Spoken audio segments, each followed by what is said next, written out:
Hello and good evening, everybody. Woohoo! We got a second game, the second day of the CWC Season 8. Tonight, we're gonna see change of circumstance, waking from that slumber, going against Easy Katka, a team coming up from the Civ6 community with quite a few good players on their side, fighting it out, duking it out today. We do have the first 4 bans, and I gotta say, I was looking at the channels over here to see exactly what is going on. They did ban Cyrus immediately. They took it out. No more Cyrus. Then we do have Spain and Zinga taken down, and then it looks like the awesome Mansa Musa is not gonna get in.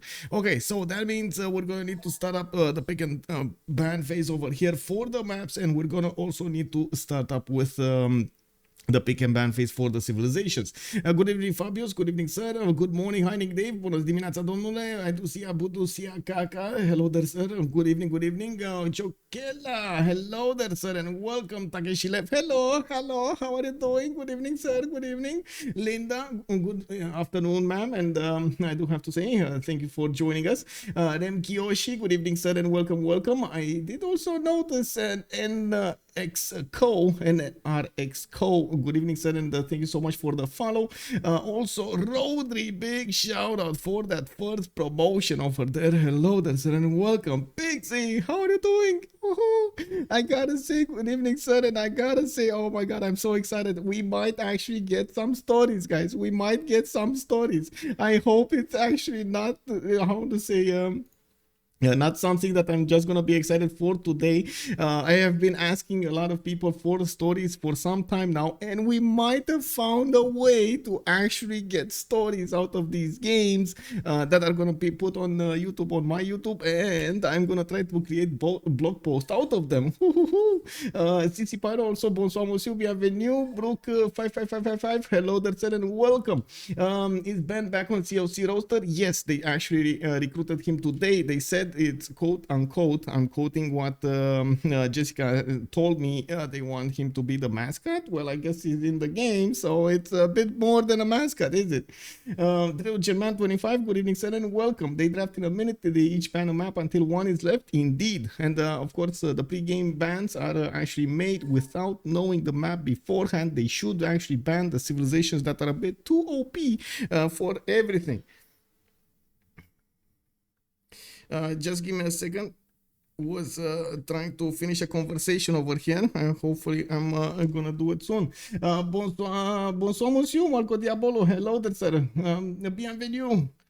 Also, let's see, how is the map decided? I think Linda actually answered that, and yeah, we're just waiting over here for them to get into the correct slots, and we should be good to go. On one side, we do have TaskForceFish with Ferno, Khornie, and Cynth showing up today for a change of circumstance, while on the other side, we do have Kazandar, Kabachok with Trynda, and David Lich. I do have to say, Easy Katka did recruit actually Trynda and Wasserschlange on their roster right after they got into the CWC over here, so it is what it is. 1830, no, it's 1800. Did I miss something? Did I actually miss? Oh my god, I hope I didn't actually miss something on the schedule.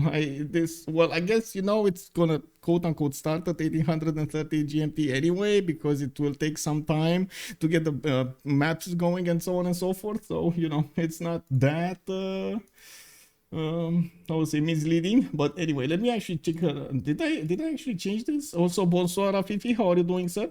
Oh my god, did I actually do this? No, I did put it properly. 1800 GMT. Come on, man. 1800 GMT. I did it. Oh my god, I was like sweating over here. I made a mistake. And yeah, let's go for the map pool choices. We do have in the top right part of the screen over here Continents and Islands, Pangea, Primordial, and 7 Seas. 2 maps did get banned immediately. For the week, it will be Highlands and Pangea Classic Regions, if I am remembering correctly. So they do have to choose the maps without those. We're gonna have a choice between Pangea, standard ridges on one side and 7 seas. Now I think both teams will want, honestly, I don't think they actually prefer a map, like between these two choices, I find it hard to believe they were going to prefer a map. But it looks like they had to make a choice and 7 seas got taken down. So that means Pangea, classic standard ridges, is going to be the one chosen for tonight. TaskForceFish is over there on the buttons and he's gonna try to pick his bands for his team. We do have 6 bands available for them in the first stage, and then we're gonna have 4 picks, another 4 bands, another 4 picks. And Sasu, hello there, sir. Oh, wait a second, we gotta know. I didn't know the froggy. Did I know the froggy? I didn't see the froggy. Oh my god, that is an awesome emote. Annie 05 a froggy. Okay, yeah, it is what it. Go for the fish. Oh my god, look at that. Ranomed, hello there, sir. I feel like co-casting again, but I assume the answer is the same. Have a good cast. Please, if you want to go cast with me, let's have a conversation on Discord. You can find me on CPL. You can find me on my Discord. I am not that, how to say, I'm not against co-casting with anybody. I've actually had quite a few on the stream over here. There are just some ground rules that I want to say beforehand. And please just contact me on I'll say on Discord, and we're gonna get that going. And we do have Chandra Gupta coming up over here as the first band. We do have Ptolemy coming up second on Cleopatra, and we do need to see how the next 4 ones will gonna go. Let me actually also switch right on the screen here the map, so we do know exactly what's going on. Pangea, standard ridges. There we go. Okay, and we do have them actually running down the clock over here for quite some time. Look at that, they're running down the clock for a ban here. They're thinking a lot for what they should ban, and they do take out Kongo. Whoa! They wanted to take out Abe. Never mind, they wanted to take out Abe Lincoln. TaskForceFish is actually gonna write it down, and it does look like well, you know how it is. Abe cannot be picked. Unfortunately, there's a little bit of a confusion over there. It is the first civilization in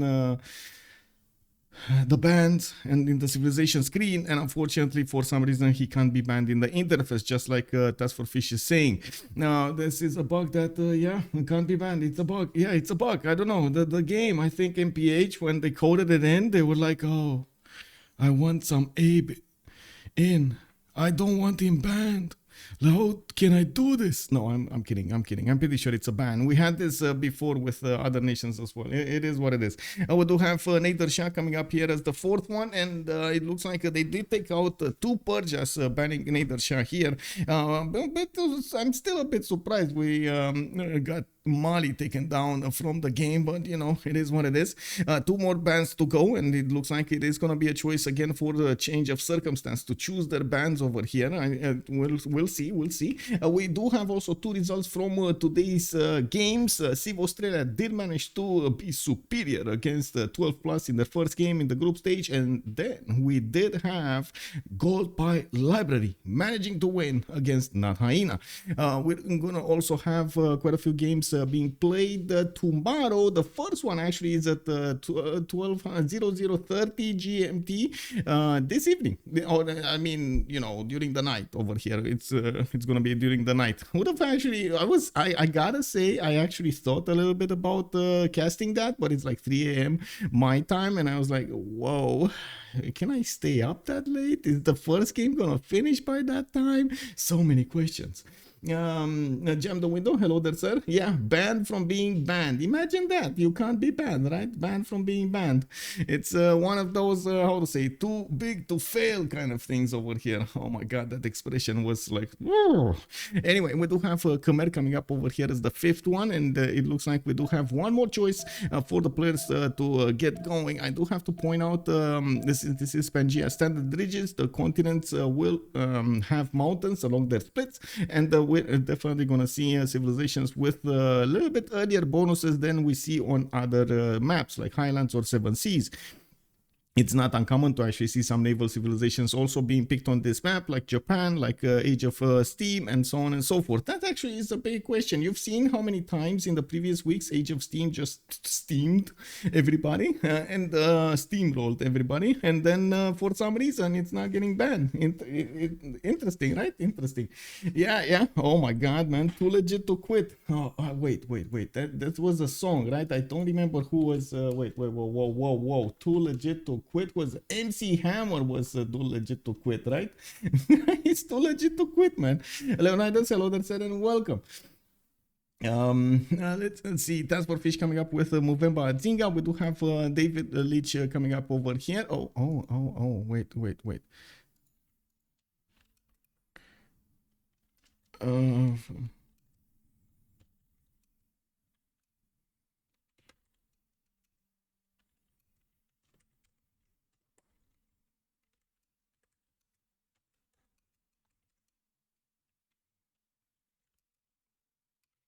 Let me actually drag somebody over here. We got a co-caster for tonight. Oh, we're doing this, boys. We're doing this. Let me actually get here so I get in the proper channel, and I do invite the proper man over here, the man of the hour. Give me a second.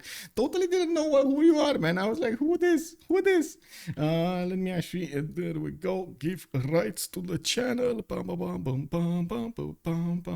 Verify if the actually rights go in properly. Let me see, what is this? Okay, there we go. Okay, and oh man, copy link, there we go.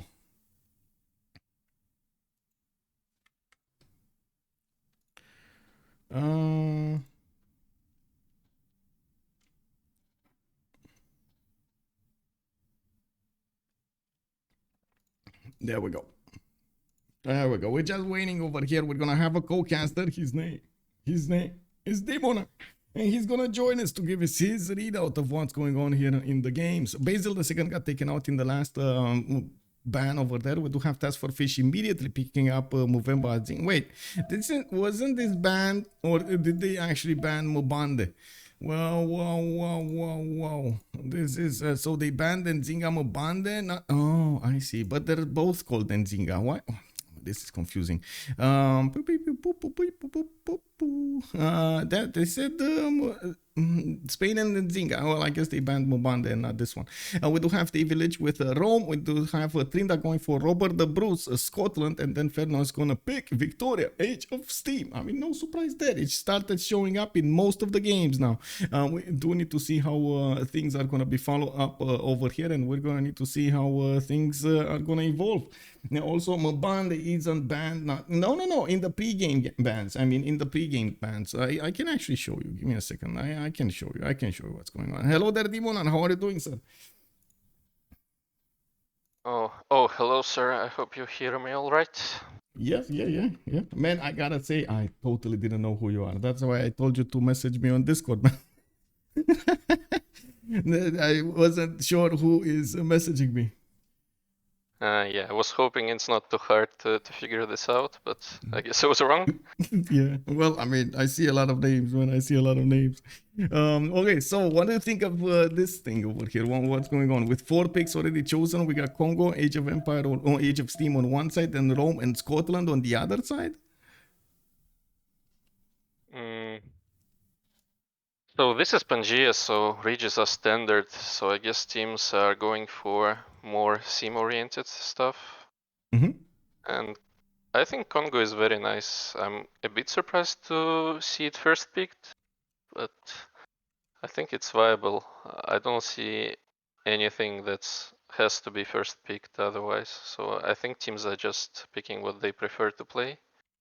Yeah. And Rome is very versatile. Scotland is very strong late game, as well as Victoria Age of Steam. Yep. I'm curious if Scotland over here is going to get a wonderful double continent split, or they're going to try to feed him so many amenities. We've seen at the beginning when Scotland got its buff, and teams were trying to feed it all of their amenities, trying to go for the city parks. Is that a thing anymore? Liang City Parks, is that a thing? I haven't seen them.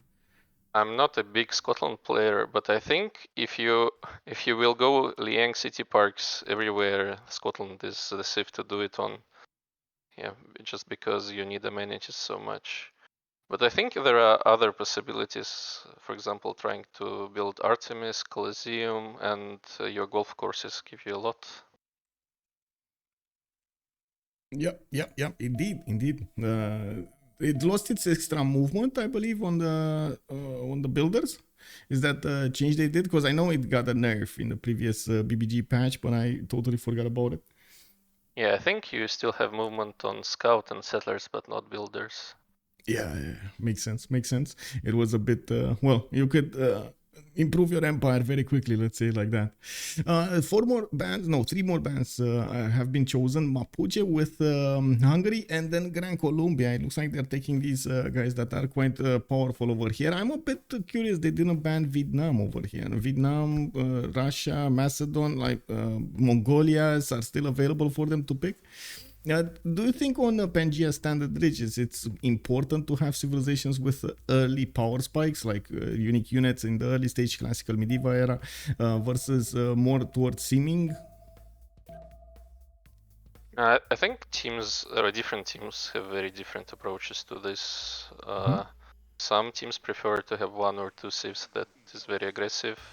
On Pangea Classic Regis, I think that's more the case and more incentive for teams to pick aggressive civs.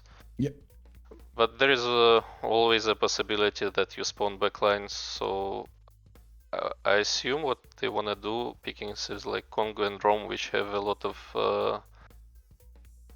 capability to also sim and not be useless when you are free sim. Yeah. We've seen actually a few games on Pangea, and most of the time, when this happens, we do see somebody taken out from a relative early stage, or at least there's somebody trying to irrel everybody next to them. I believe this is going to be the case today, even though, yes, Standard Regis does give you the continent splits with the mountains over there, so you might get some natural defense against an opponent that's going to be quite aggressive against you. But like we've seen yesterday, Gran Colombia can just send units so far away from his land, and so on and so forth. Japan also managed to withstand attacks from his opponents from three opponents, and with just 3 cities he managed to get to caravels and they just take out their coastals. It was amazing. It looks like the last band today is going to be Scythia, and we do have a pick over here, another coastal civilization, Dido, that might actually counter Victoria Age of Steam if they do manage to get on the same ocean / seas / connection of the waters over there. Cynth and Khornie coming up with Qin-Shi Unifier. This is the one that gets wait, is this Qin Unifier the one that gets the encampment, right? Yeah, the encampment, 50% production towards encampment buildings. This is, I gotta say, this is something that I haven't seen being played out in Civ4 squadrons or Civ6. It's mostly like a CPL strategy over here with Qin-Shi.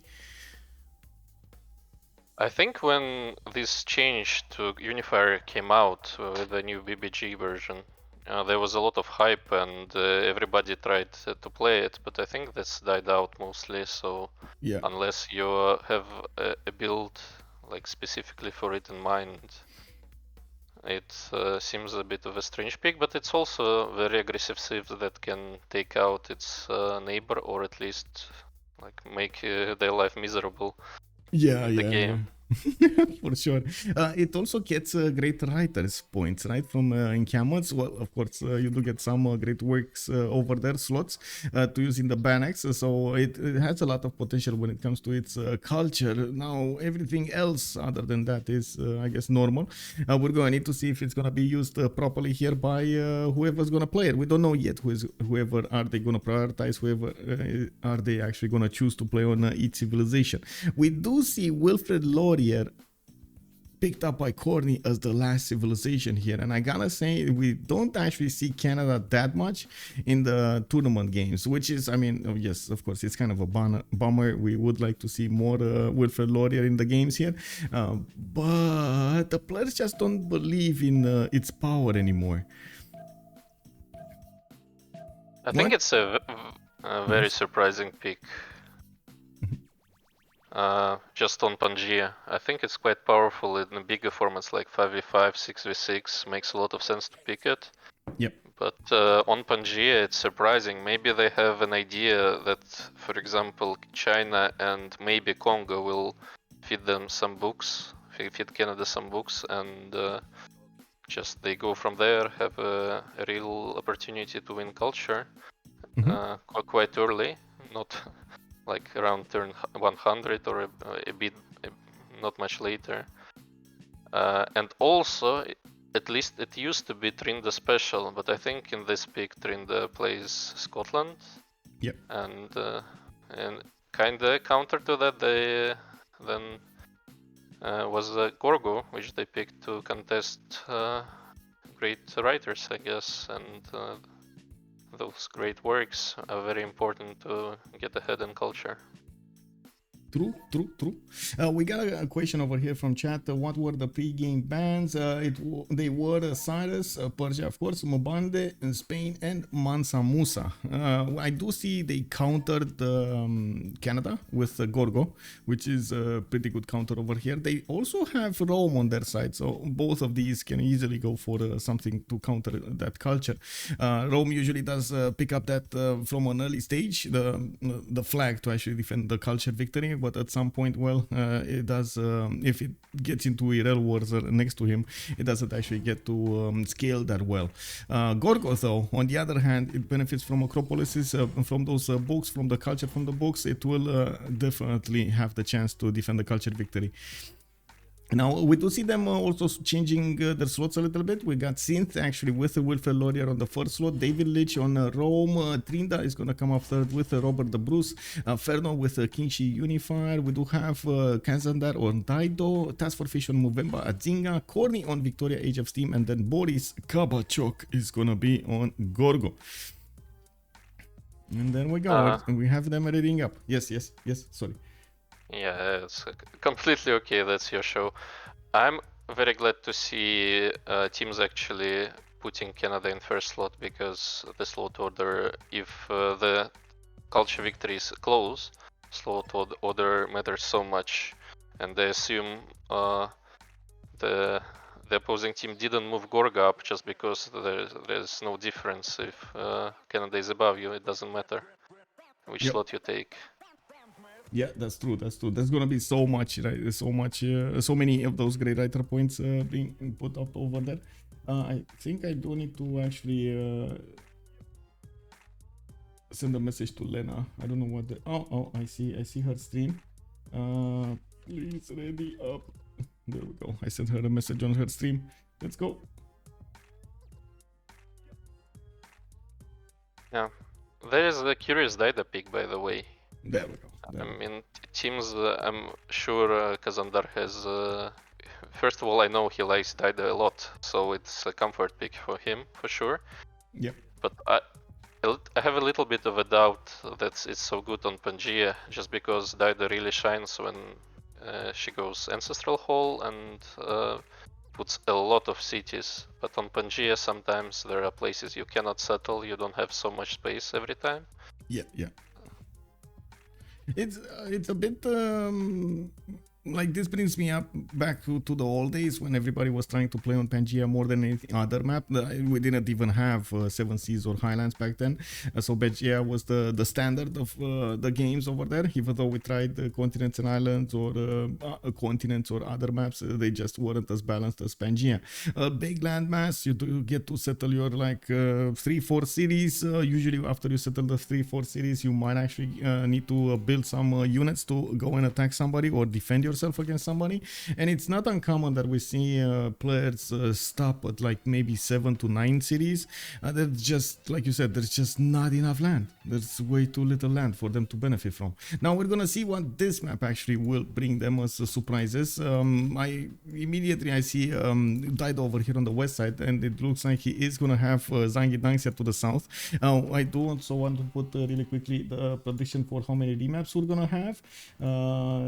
They do have one remap token for each team. They will get to choose to use it at turn 10. Now when we're gonna have a vote, and we're gonna see what the debates between the teams will look like. It looks like Dido is actually gonna be, oh my god, same coast as Age of Steam. I mean, I think Khornie is in trouble. It's just so close to him. Oh my god. Okay, not cool, man. Not cool. This is gonna be one of those games for Khornie if he stays on this map. Well, we'll see. Yeah. Yes. I think the good thing for Khornie is that Dido probably cannot settle more than one city below him, but that city is just amazing. +5 cotton, 3-2 spice, and Zangi Dangxia just by one tile, and you get the general and the merchant. Yeah, true. That's just amazing. But I think if you Dido here, you settle one city below, one city above, and then I'm not sure where you go. You can go one city inland, but that's maybe something you don't want to do if you're rushing caravels here. Yeah, for sure. We had a few questions over here about what the continent, what the sea's name is, and it looks like it's the Pacific Ocean. Now that actually doesn't give them any kind of idea of what is this. Dido was Mediterranean, London is what, Atlantic? So this is like nothing of either. Kick W. Anyway, it is what it is. We do have London over here also with a bit of more space actually to the south. So this might actually come as an advantage, like you pointed out. Dido is kind of set on 3, maybe. Let's see, 1 to the north.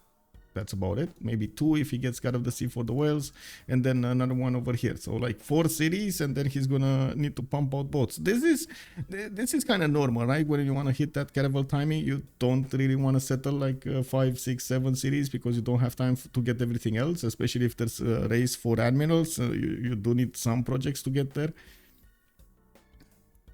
I think some people would prefer to settle 4 or 5, depending on how good those cities are. Okay. But in this position, you get only three nice cities on the coast. So I'm not sure if Kazandar decides to settle the 4th city or not. Yeah, but Victoria has a potential to settle more cities for sure. But then again, if he would have time for it, or does he need to rush caravels? That's the question here.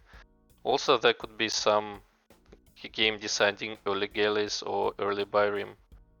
Yeah, I think so. The same, maybe some early animal push with the fleet ability, for example. That would make quite a bit of a difference. If Byrims get the fleet ability, it's going to be so hard for London to stop that one particular unit from punching through.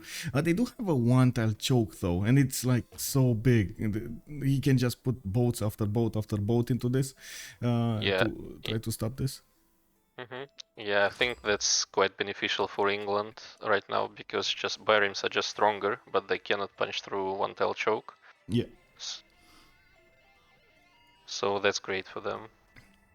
Let's see on Rome. We do have Rome next to a geothermal. That also means we do have a continent split here, and opening up the lens, it looks like we do have 4 continents around his side. Well, of course, he's gonna have a much easier time to settle on 2, and then the third and the 4th one will be a bit further away. Rome is also the ally of Kazandar, so maybe this might come up as a 2 versus 1 between David Lich, Dido, who's playing Dido, the Kazandar, and then London, Khornie, if he does send some forces over there and force him to get some form of a defense on land. It might slow him down just enough so he doesn't get to caravels at the same time as Dido. Now we do have him also with quite a few cities here to the southeast and to the northwest. He's gonna have fresh water from a lot of rivers and lakes here. In the south he has China, Ferno, well, I guess we did point out that China is quite aggressive. It tends to build a lot of encampments early, get those generals.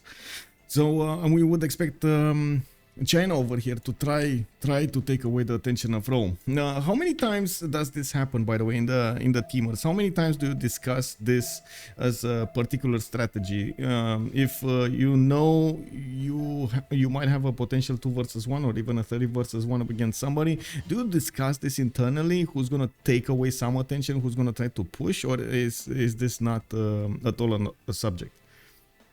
Yeah, that's a big subject for sure, and you want to decide that as early as you have information that it's possible. And for example, if there is a caravel fight incoming, you want to put pressure on the naval ship for sure.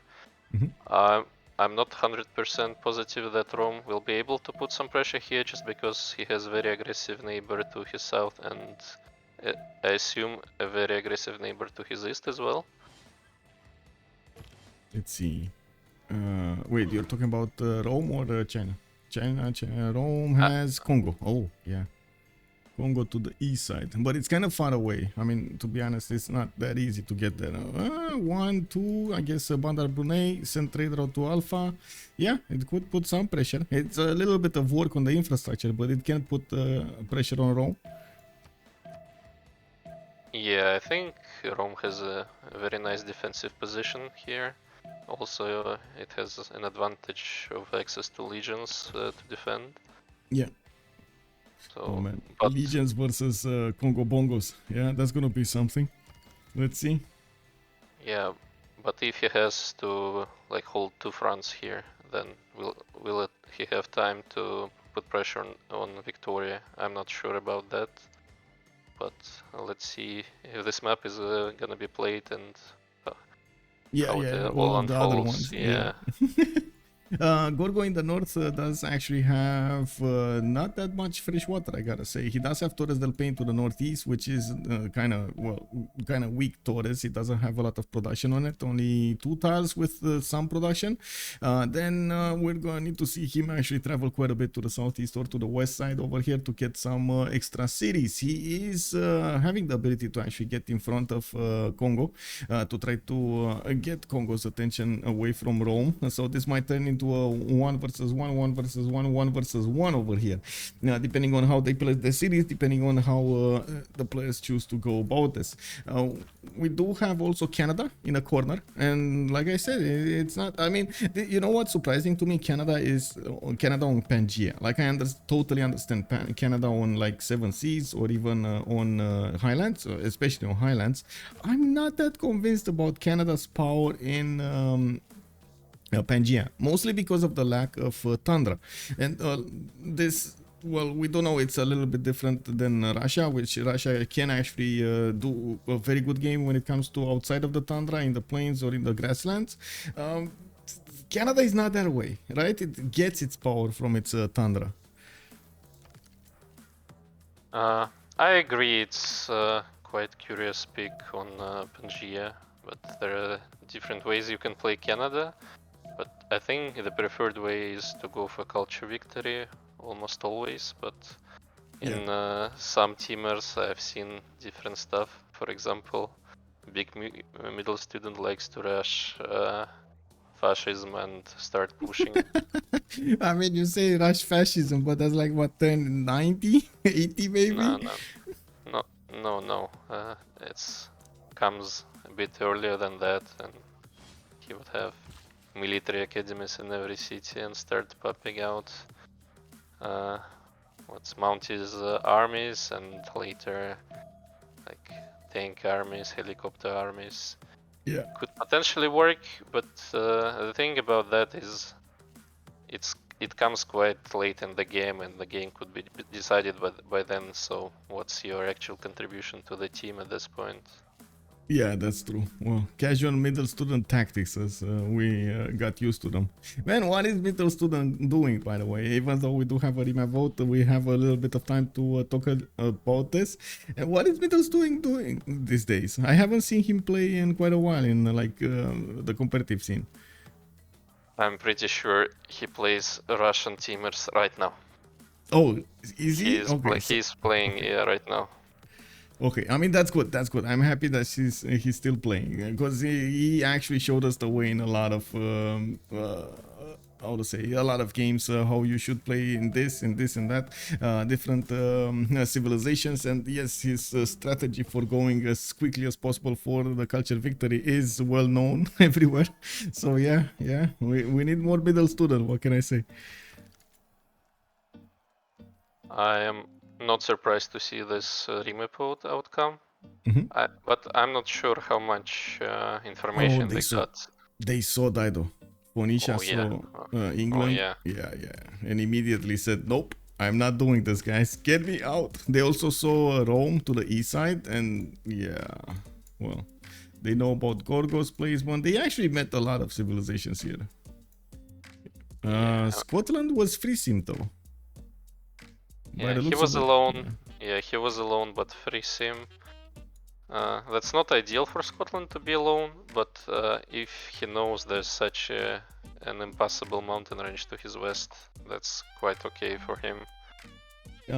Just to make it clear over here, it's not ideal for him to be alone without an ally.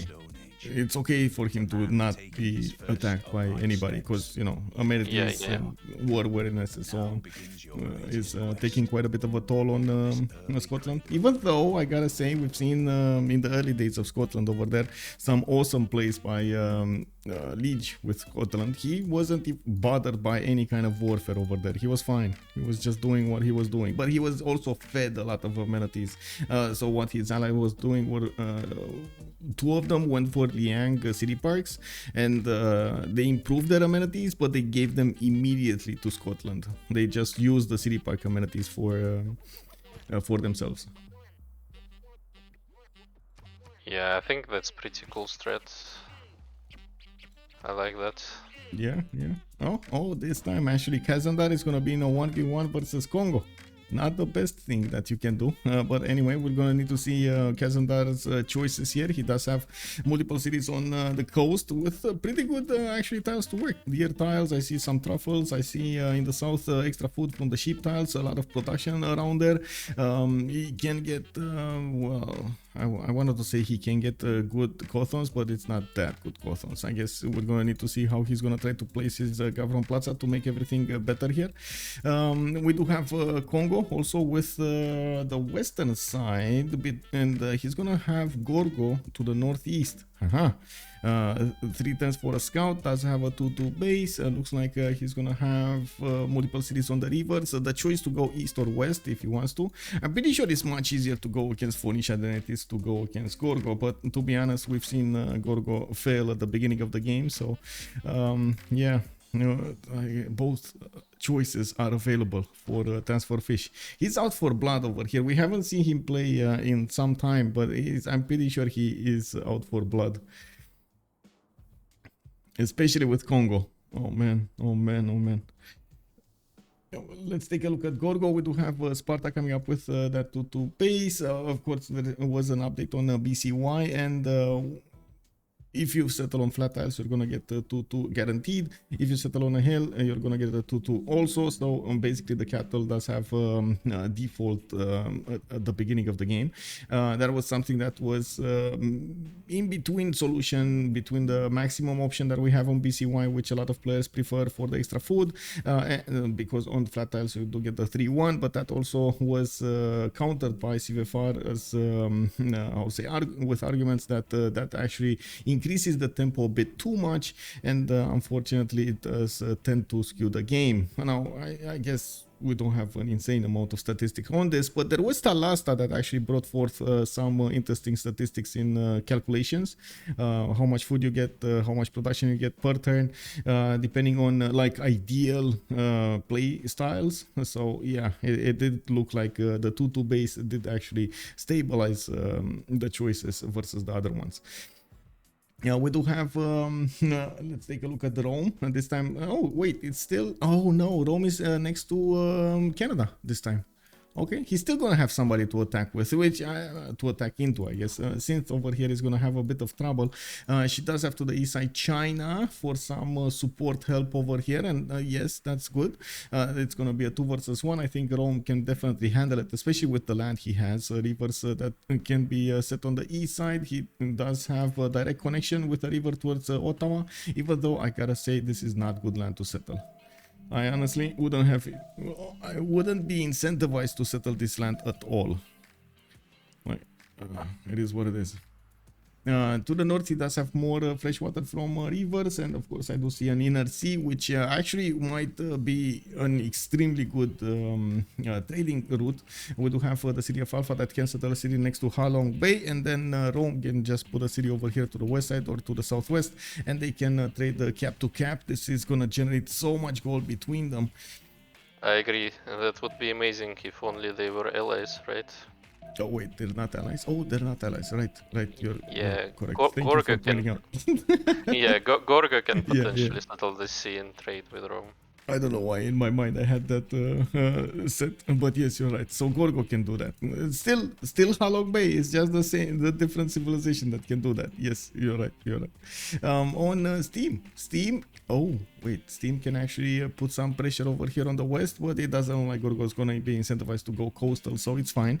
And we do have London with its 2-2 base. Getting a builder first needs to improve the fish tile. I do see a whale tile, so both actually resources are gonna be good for him to improve. Getting that celestial navigation boost is very valuable, and we do have him with a lot of land to settle here. I guess they really need to try to keep Greece from seeming up, but at the same time, man, if Age of Steam gets going, that with that production, it can go to very big numbers. I think the last record we had was 1700 or 1800 production on Age of Steam. That was incredible. Yeah, I just saw the screenshot, it was insane. Yeah. We do have Ferno coming up here with Xian. Looks like he's getting a scout, another scout in one. He does have his 2-2 base with multiple other sheep tiles, and I do see he's gonna get a relatively okay-ish land settling to the west on that niter tile. Not a lot of food though. He's gonna need to do something about it. Maybe even like spend some gold to get the spice tiles and work the 1-3s. Maybe improve some wheat tiles over here for the extra food to help his city grow in a plain setup. To the northeast though, he does have a settle on the coffee tile, and that's actually, you know, that I've seen players actually do kind of an in-between. Some players do like to settle amenities really early on, especially if they're like 2-on-1s like this one, flat ones, and a lot of other players I've seen liking more and more to just improve them. How do you feel about this? Is this valuable to get at the beginning stage of the game to just settle on it and get the amenity, have your people at a content level or even happier? Or is it valuable to get the extra gold and the extra production on the tile a little bit later? I think you would usually want to settle one lux, just because you're not guaranteed to improve it early. There could be issues with that. You have to protect the tile, and if your cities grow fast enough, you'll have amenity issues quite early, not in your capital but in your second and third cities. So yeah, so I would say you wanna settle this coffee, but I think if I saw the whole map, I would prefer him to go northwest and settle on 1-2 first, maybe buy banana and then settle the coffee. Yeah, I guess he doesn't know at all about how the land looks like there. He did figure out Scotland is to his east side though, and this actually might skew his vision. Try to go east side instead of west side. He's going to be between two opponents. One would be a bit easier to go against, Scotland, and this might be a valuable target for him, more than Rome is. Although I do think that Canada is usually a bit more, how to say, of course, in the tundra and so on and so forth. I gotta say, Canada has a lot of production and food at the beginning of the game. It's not that easy to punch through. Even on the other side, we've seen Canada multiple times win wars, especially early wars against somebody. So I wouldn't put it as a weak nation over here. What do you have on Trynda over here? What do we have, Trynda? Trynda is gonna have some mountains. He does have one big continent. No, two continents. Okay, so he has some extra amenities here in the south. Looks like he's also gonna get to Pamukkale to settle if he's gonna go that far in the south. I don't see that many amenities though on like close to him. He has a tea tile and a silk tile that he could relatively easily improve, and that's about it. I don't think he's gonna get anything else. What is the next ones up? Dye styles are gonna be southwest, and then that's it. Wait, there needs to be a fourth one. I don't see a fourth one. Maybe my mind is playing tricks on me, but I don't see a fourth one at all. Kick. Oh, spices. Okay, yeah, he doesn't have spices. I think Easy Katka remap this, but I don't know what's going on, by the way. I don't think they actually they didn't vote yet. Yeah. Oh, let me actually put this up for you, by the way, the stream for you. It's much easier because it's real time. There's a little bit of lag on Twitch. I do see we do have those settlers coming out from Scotland, and he's gonna go for the amenity settle to the southwest. We do have him on the sugar tiles there, and Cynth is asking if is the vote bugged. Well, I guess we're gonna see. I assume they still thinking about it. Yeah. And it's not an easy decision because Dido is alone and they are not sure they have any trade at all. But Trynda, I think, has a very nice spawn and protected. But he's gonna get tied in war at some point with China, I assume. So that's not ideal. It's okay, but not ideal. Yeah, for sure. Kabachok had much nicer spawn this time. But the fact them being so separated, maybe that's not so good for them, just because they rely on Dido trading that much more than the other team. And they didn't see this? No, they did see this. Boris should have seen the coast to the south. I guess they did think this might be valuable for them, but to be honest, Greece is not really that well known for going commercials here. This is something that we've seen multiple times, and it's something that I guess it's belonging to the Greece. They just don't get a lot of science early, right? It feels like it's hard to keep a balance between how many acropolises you want to build, how much population you're going to have in the cities to get commercials, and then campuses. And if you're forced to go in camps, that's just a bit too much for you, right? I agree. You either go early commercials or campus. You cannot go both just because you want to get some acropolises at least. Oh, Julie at home. Hello there, ma'am. We do have a question here. Are they playing with extensions, or we're playing with the full version of the game? I have no idea what this map is. By the way, what is this map? Oh my god, man. Anyway, we're also playing with some mods being developed in this multiplayer community, the Civ6 multiplayer community. You can find them out on the Civ6 World Cup website.com website, or on cpl.gg.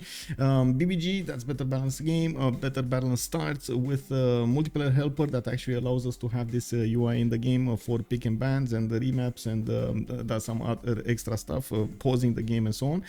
While we are using Better Spectator mode to actually view the game in here. The famous W map. Yeah, this is the famous W map. It is what it is.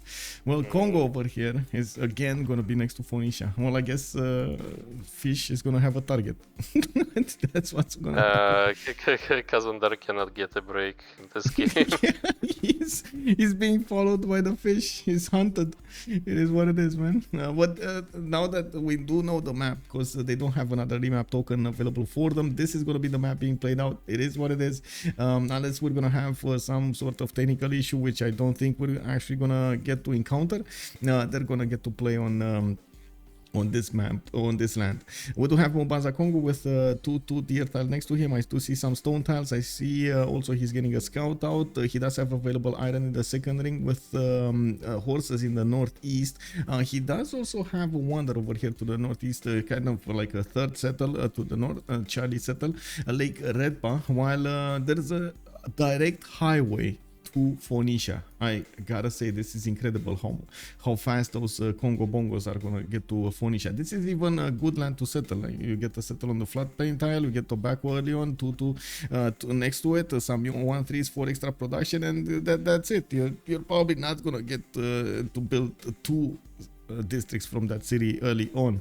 So, yeah, but you do get a free pantheon from it. He does have coastal settles also, and I gotta say there is Gorgo over here on the other side of the coast, which yeah, can put some pressure on him if Gorgo actually gets to build some boats. I do want to take a look at Tyre. He has a geothermal fisher with a 2-1-1. I do see a scout out coming up in 3, and he also has access to tobacco tiles for a faster pantheon, and a lot of gold can be acquired from the cocoa tiles to the north. If he does put a settle on the cotton tile to get the amenities, though, that's going to be very expensive for him. Even if he gets some extra gold returned per turn, it's going to be expensive at the beginning. That's quite an investment. I do see he is also going to benefit from an insane amount of coast here to the north, to the southeast. But then I did notice with the corner of my eye, we do have Khornie coming up here. And he can actually keep Cynth, of course, as an ally. He can trade with Cynth, no problems, and then just get boats out to attack Phoenicia. We're going to need to see if this is going to happen. But this is another 2 versus 1 that might happen during the game, which will put a lot of pressure on Dido. There is also some light into this. Kazandar will have the ability to settle a lot of cities, but he's usually a lot slower than Age of Steam is when it comes to expanding, mostly because he does really want to get, or most of the time I've seen players stay on 3 cities, wait for Ancestral Hall, and then pump out a new wave of settlers, which does significantly slow down everything, but then you get to catch up. Also, the biggest carrier, hello there, sir. This game is over on Spawn. Polush, bonsoir, monsieur. Good evening, good evening. Bonsoir, ma'am. How are you doing, ma'am? Oh my god. Angus Oslav for the fish. 0% CoC loses this. Carrier calls it out immediately. Spoon is also saying, Dido dead.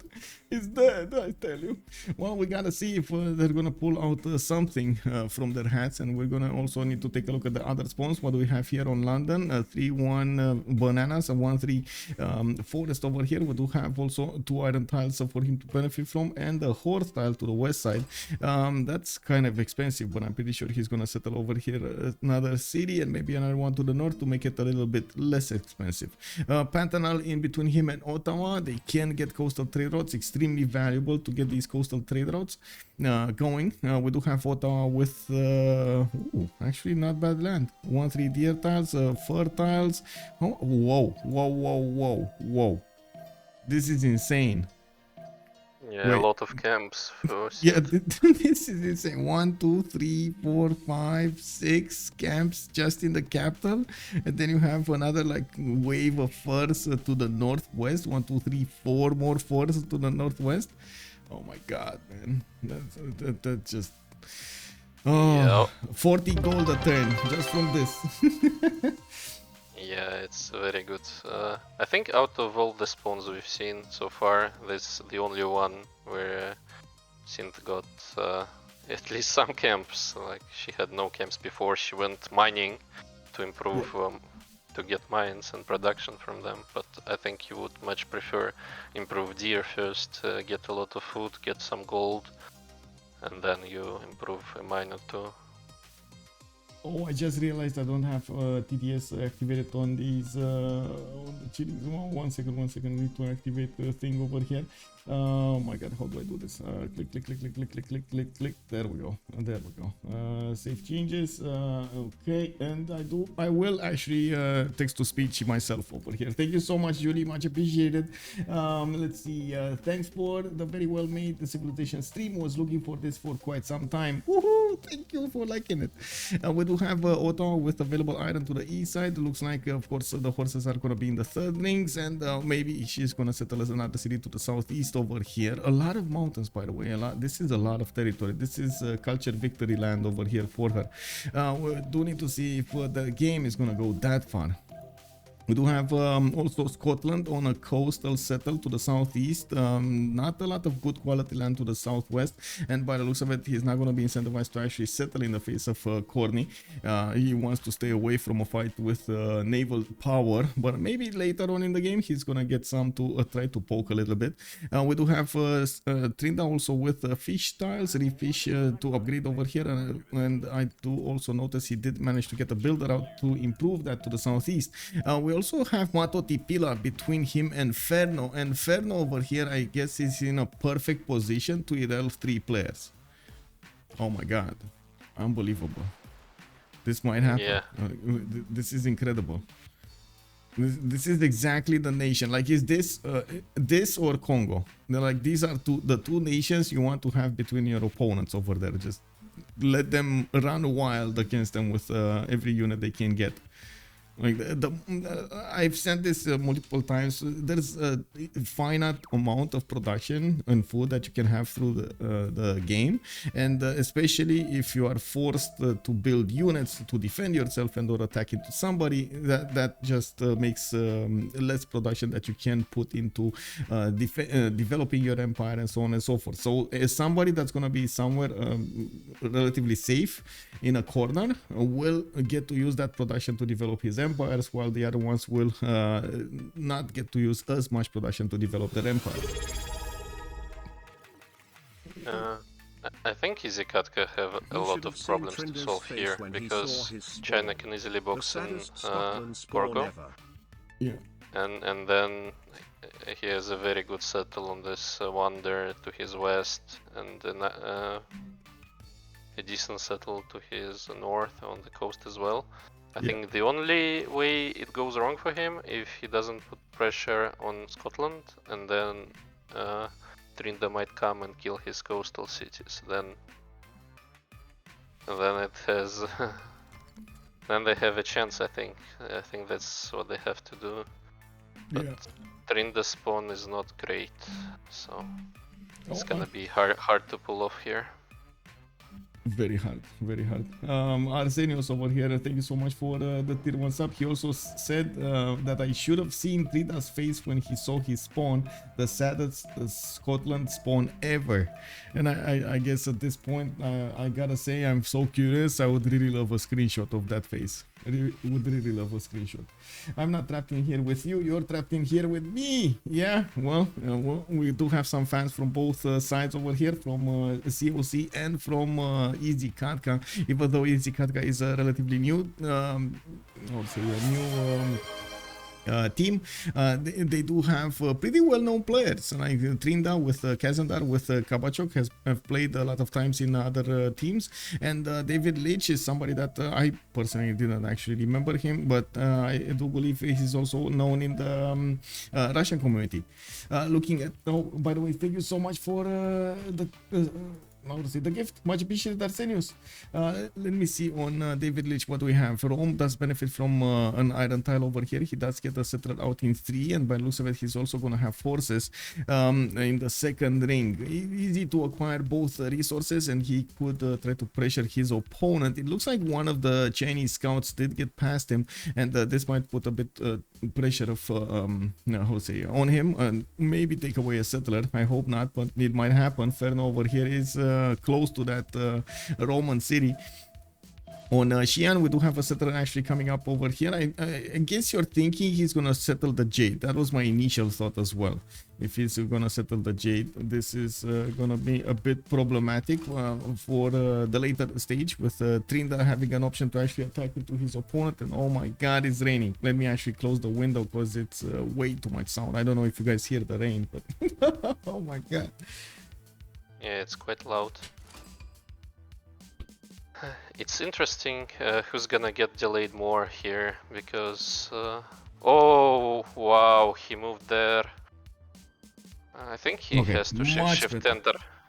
Yeah, China just moved his settler right into the face of Roman scout. Yeah, he's lucky he didn't have moves here. But they're both in trouble, because Rome gonna get his settler blocked as well. So we'll see who's gonna get delayed more here. because there is a Roman warrior as well, so I don't think he can go west as he was initially planning to do. At least he sees the warrior now, I think, with his other warrior, because yeah, for sure, he sees everything that's going on around him, and this is a significant problem for China if he doesn't get to develop his cities early on, or even place his cities early on. The same cannot be said about Rome. He can go to the north if he wants to. He can try to move to the south here with the help of a slinger. Trynda is also gonna get a city towards him. I'm pretty sure he's gonna want to get this 1-2 settled over here to get some 2-2s and get closer. I don't think he's gonna go that far on Matotipila, though. That could be a choice, but it's a bit too much. I think yes, Trynda actually got a bit lucky here that the warrior moved away, because he could block his settles for such a long while, but then China would be in trouble if he didn't move warrior away. Yeah, he's blocking all his routes to settles. Like Rome is blocking China's settle for a long time. That they had to buy him 2 units, I think. Yeah. That's quite a bit of gold over there. 65 for the slinger, 80 for the warrior. That's quite a bit of gold. At least they're gonna make it up soon, but it's not early. Yeah. I think Canada will make a very big amount of early gold. Yeah. Mamaleto is calling it out. Trynda's game is being saved right now. Yeah, it is being saved indeed. Well, this I gotta say, a lot of the times you can't really always focus on what can ideally happen in the game or what should happen in the game. I've heard some talks about it, because a lot of the times it's it happens that players might make a mistake because of the lack of information. From a spectator point of view, we see everything. We see everything that is happening throughout the map. We see the resources available. We see long-term opportunities and so on. From the player's perspective point of view, it's totally different. They might not have some knowledge about units or cities or potential cities or potential expands before other players. They might actually choose to go towards technology that they think at that point is the good way to go, and then they discover a little bit later on with added information to them from scouting or from other elements that actually they need to do a totally different route, and this actually influences the games quite a bit. It is information warfare, and it is something that we've seen being played out quite a bit during the CWC games and other games as well. Most of the competitive games are like this. It is something that I guess you get used to it. One of the reasons that actually we do notice a lot of the times the players do try to go for 2-3 scouts so they can gather as much information as they possibly can. Not only that, but also have the ability to escort settlers and so on. And it looks like actually Ferno is gonna do the thing. He's actually gonna settle non-fresh, which I think it's the best choice that he can have here. Yeah, it's quite curious movement from both players here, but I think it was the only reliable way here for Ferno to get his settler out. Yeah. And a good thing he has a lot of units, but he still has to get another settler out. That's gonna be a challenge as well. Yeah, I guess he's surrounded by the units. Yeah, true. I'm guessing that copper tile to the north will be a choice for him. He does have decent land to develop around it. He can place a government plaza in between to get some stats on campuses and so on. We do need to see if and how fast he's gonna try to get units out. I do see at the moment he is on animal husbandry on 110. I'm pretty sure he's gonna need bronze working here as soon as possible to get those encampments down and have a chance to get a general.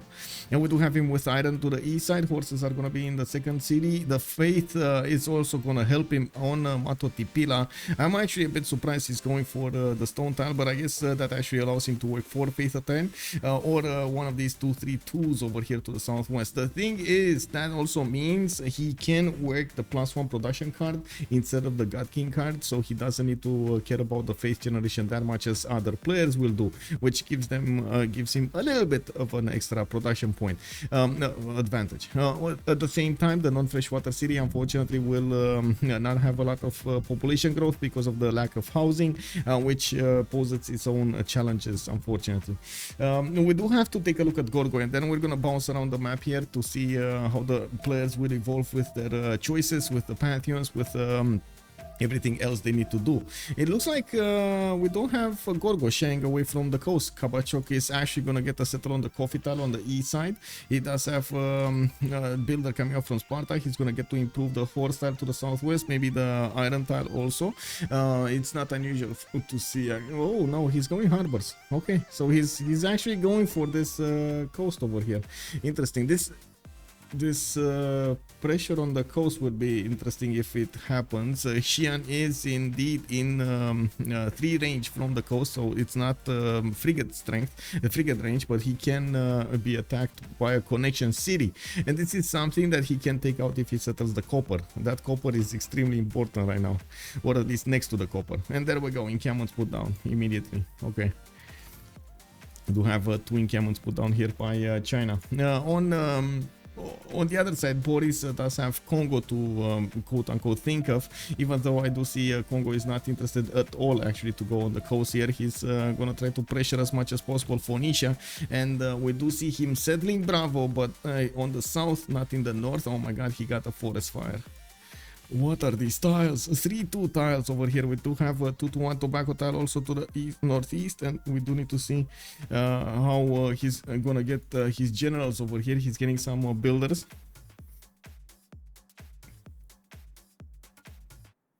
Do you think Kazandar is actually gonna managed to keep his defense up against England, and at the same time the land, the Congo Bongos are notorious for being extremely strong in like ideal situations against defense.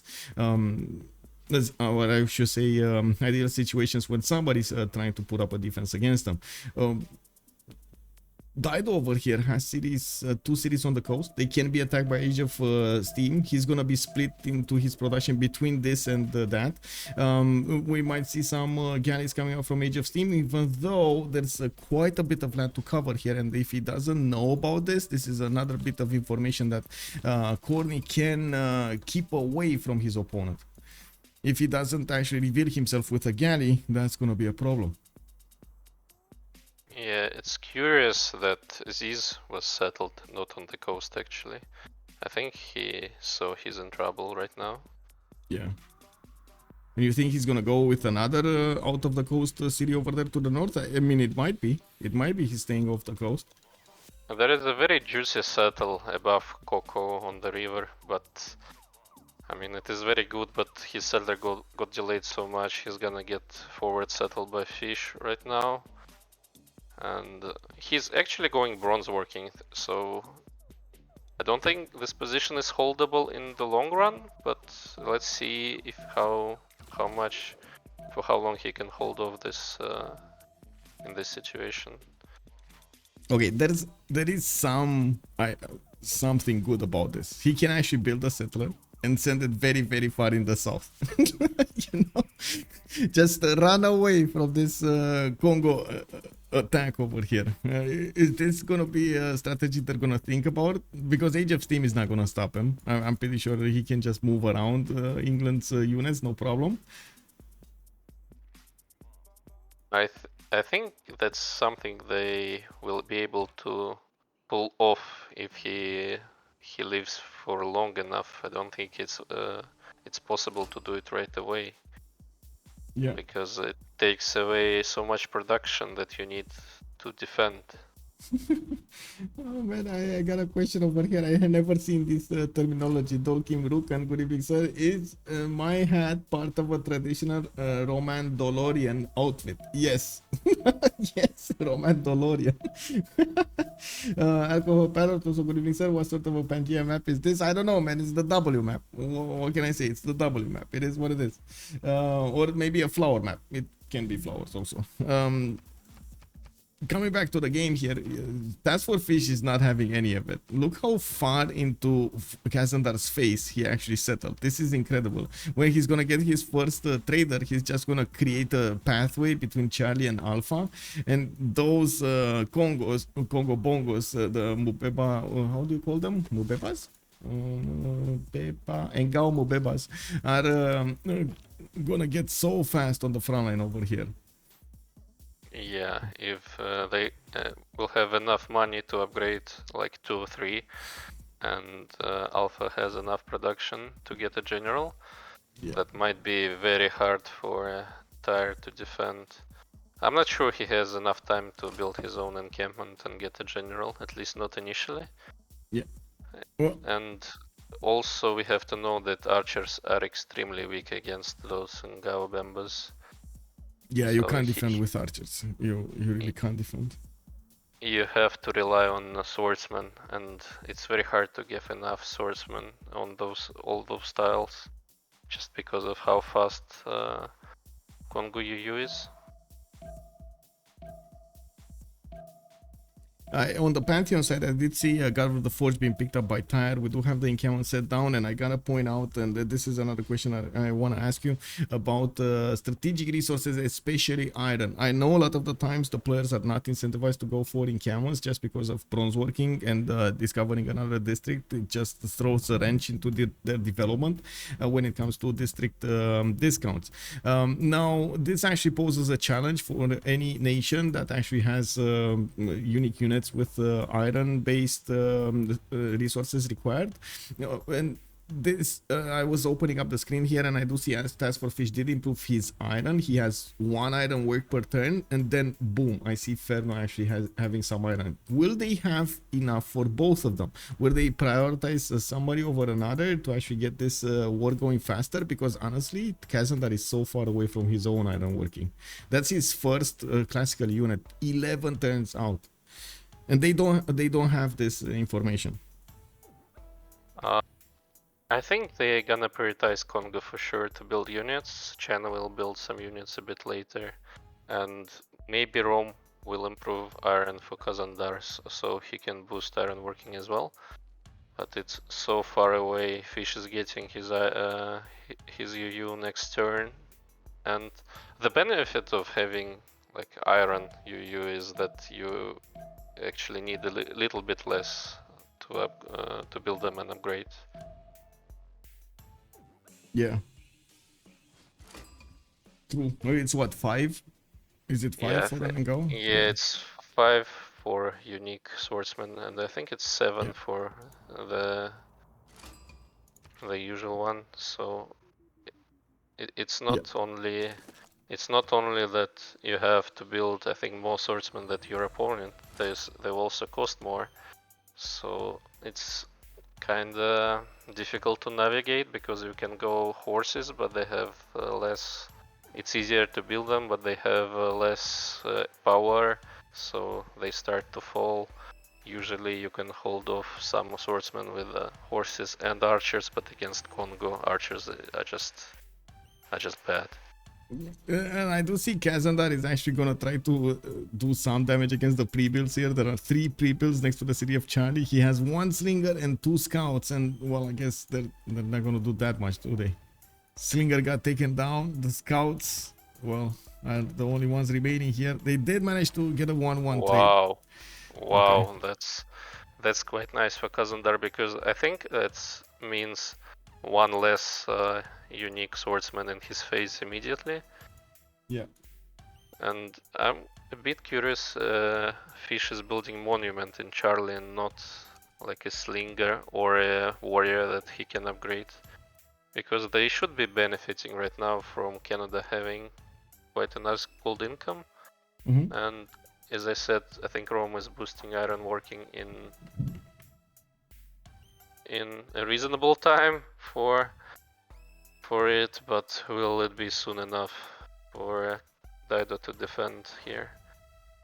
It's just unfortunate that iron that's in his cap is just in the face of that Charlie city, so I don't think he can reasonably improve it and hold off this tile. Mccallion asking us about no bet today. There is a bet right now going on. Thank you for reminding me. Also, I did put up the team labels on the screen. Easy Katka on the left side with Kabacho, Kazandar, Trynda, and David Lich. On the right side, we do have Khornie, TaskForceFish, Ferno, and Cynth on CoC.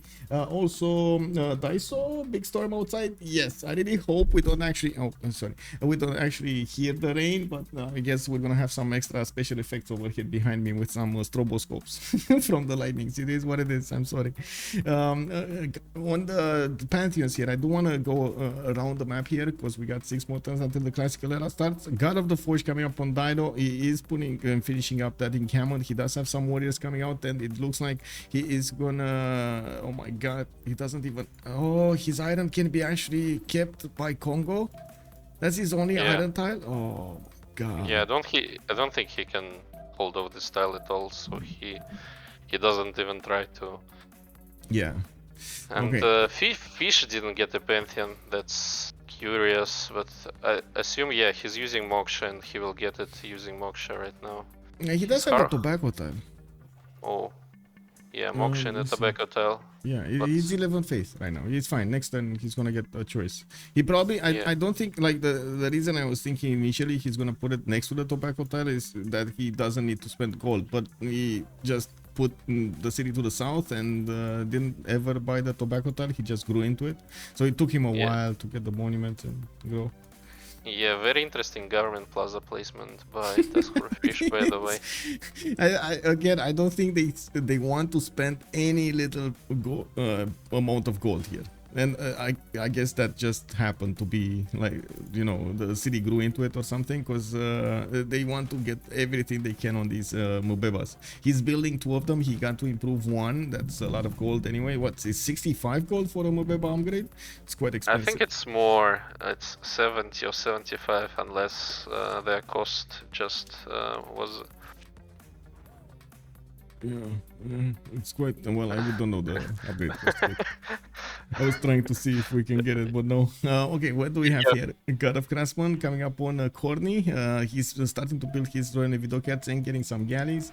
I do see Vancouver Holy Sites. Temple of Artemis did get built, and oh my god, this is gonna be such an awesome Temple of Artemis. We do need to also see her Pantheon. Didn't choose it yet, but of course with the Holy Sites coming out, she's gonna get the faith going relatively fast. We do also have Rome with the Lady of the Reeds and Marshes, already an encampment down. We got the barracks going in, and we already see Kongo did manage to get the general here just now. China does have 5 grid general points at 10. We got Phoenicia on the first project. He did manage to chop it, and yeah, he's going for another one here, another chop. Next turn he's gonna get another project finished, and I don't think he's actually gonna have this iron working, how to say, the iron working in time. He never got a boost. You see, oh no, Trynda's gonna boost it for him. It's fine. Trynda's gonna boost it for him. Trynda is gonna boost it, but I'm quite curious to see him going for iron working. Getting bronze for the team is very natural here, but going for iron working just because Rome is two turns away, but they maybe figured out that every turn counts right now, so he's just boosting it to get it 1 turn early. Yeah, let's see. Oh, no Pantheon here on Scotland.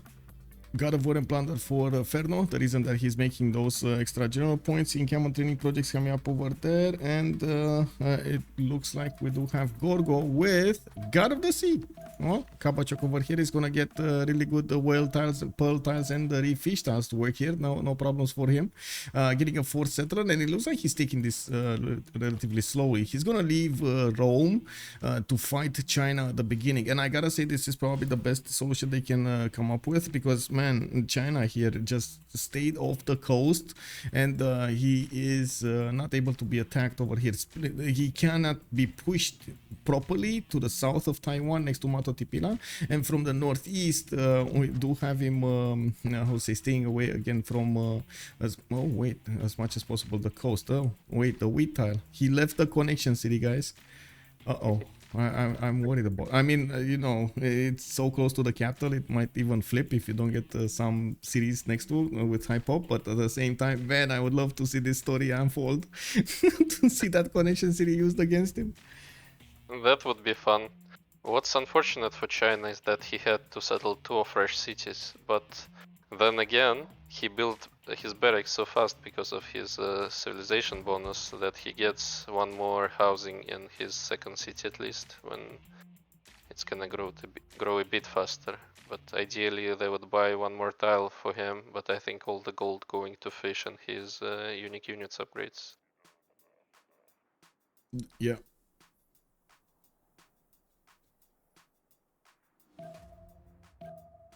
By the way, I hear you robo voice at some point. I'm not sure if it's my connection or you having this I don't hear you storm. robotized. So you hear me all right? Yeah, we hear you fine. Is there a problem, guys, on this? Yeah, no, it's fine, right? Yeah, we got proper lighting behind this. How many continents does EK have? Is Katka have? One, I see. That's just one. They have one continent. Maybe, I guess we do have Phoenicia with the second one here, but I do see TaskForceFish is gonna push him as soon as possible. We do have those extra Mvembas coming out. A lot of pre-builds coming out from the city of Tyre, and I do see quite a bit of iron is also being acquired over here by Easy Katka. Trynda did improve his. The Rome is gonna need some iron as well. Let's see, he's getting his projects out. In Camel Training project coming up in 2 turns. I gotta also point out another general got taken away. Those are 3 generals. Oh my god, wait, the Rome might not actually get one. Wait, it's all up to China now. China, if he gets, and he is getting new in Camel Training projects, he might take it away from Rome, and this is gonna be so valuable on China, on Ferno. Yeah, I think Rome is not gonna get a general. It's just impossible. Yeah. The good thing is Rome probably can be defensive and hold off even without generals. But then all the iron is gonna go to Dido for him to defend, so he probably needs to go horses and then add some legions later. when Dido is dead maybe, or... Yeah, but I think Fish just trapped his first unique unit. He might have an idea to slam into his cap immediately, but Kazandar managed to upgrade his first swordsman in time, so that went well for him. Yeah. I did notice the Goddess of Ties got picked up by Scotland here with 4 cities. He's gonna get galleys out on the western side, and it looks like he might actually try to push a little bit Khornie, trying to keep him away from pushing too much Phoenicia. Okay, I mean, do they know about him? I don't think they know about him. Wait a second, I might have misspoken here. Yeah, they don't know anything about this. Okay, yeah, this is a problem. They don't know for sure, but they see one of Trynda's like Dumbarton borders. They see. Oh yeah. They might. COC knows, but Easy Katka doesn't know. That's what I'm pointing. Oh yeah. Yeah, but I think Trynda has a chance to impact the game here, just because first of all England has 2 cities on the other coast, and Scotland is notorious for getting big signs. So if they get enough gold, which they might, with the Kabachok going harbors first and trading to Scotland here, and then going fast caravels with Scotland, because I think good campuses is the only thing Trynda is actually has going for him. Otherwise, his position is quite miserable here.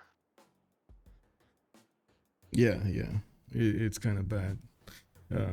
Trynda, I don't know what to say. He's not gonna have a lot of tiles to work. He's gonna need to invest a lot into this land with builder charges to make it work. And yes, he does have 4 cities at least with good campuses, but man, it's just not good quality land. Now, at the same time, this might be an interesting opportunity for him to make it shine, even though it's low. So we're going to need to see if he's gonna manage to pull off something out of his hat over here to make it work. Yeah, it's also quite interesting what Golden Age Khornie is gonna pick, because if he picks 3 Inquiry, I think he can comfortably get 2 caravels in time, but if he goes Pen and Brush, it might be an issue for him if he doesn't realize he needs to get signs up early enough, because he might be thinking he's quite comfortable here.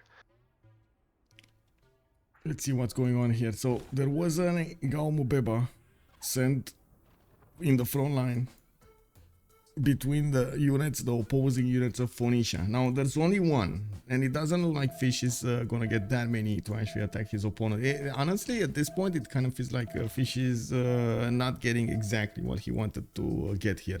Is it a problem with iron? Because well, no, it's not a problem with iron. Is it a problem with gold? Let's see.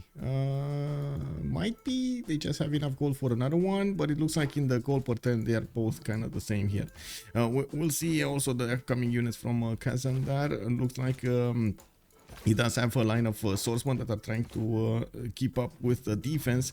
He is getting new warriors out to upgrade them, and they are making a decent amount of iron per turn on their team, on easy Katka. Probably next turn he's going to have enough iron for another one of these swordsmen. Now, if he does use the land, if he does use this river defense to the maximum effectiveness, this is going to be okay-ish to defend Tyre. I'm a bit concerned about the city of Sidon, and of course Ziz is behind Tyre, so that's not going to be attacked fast.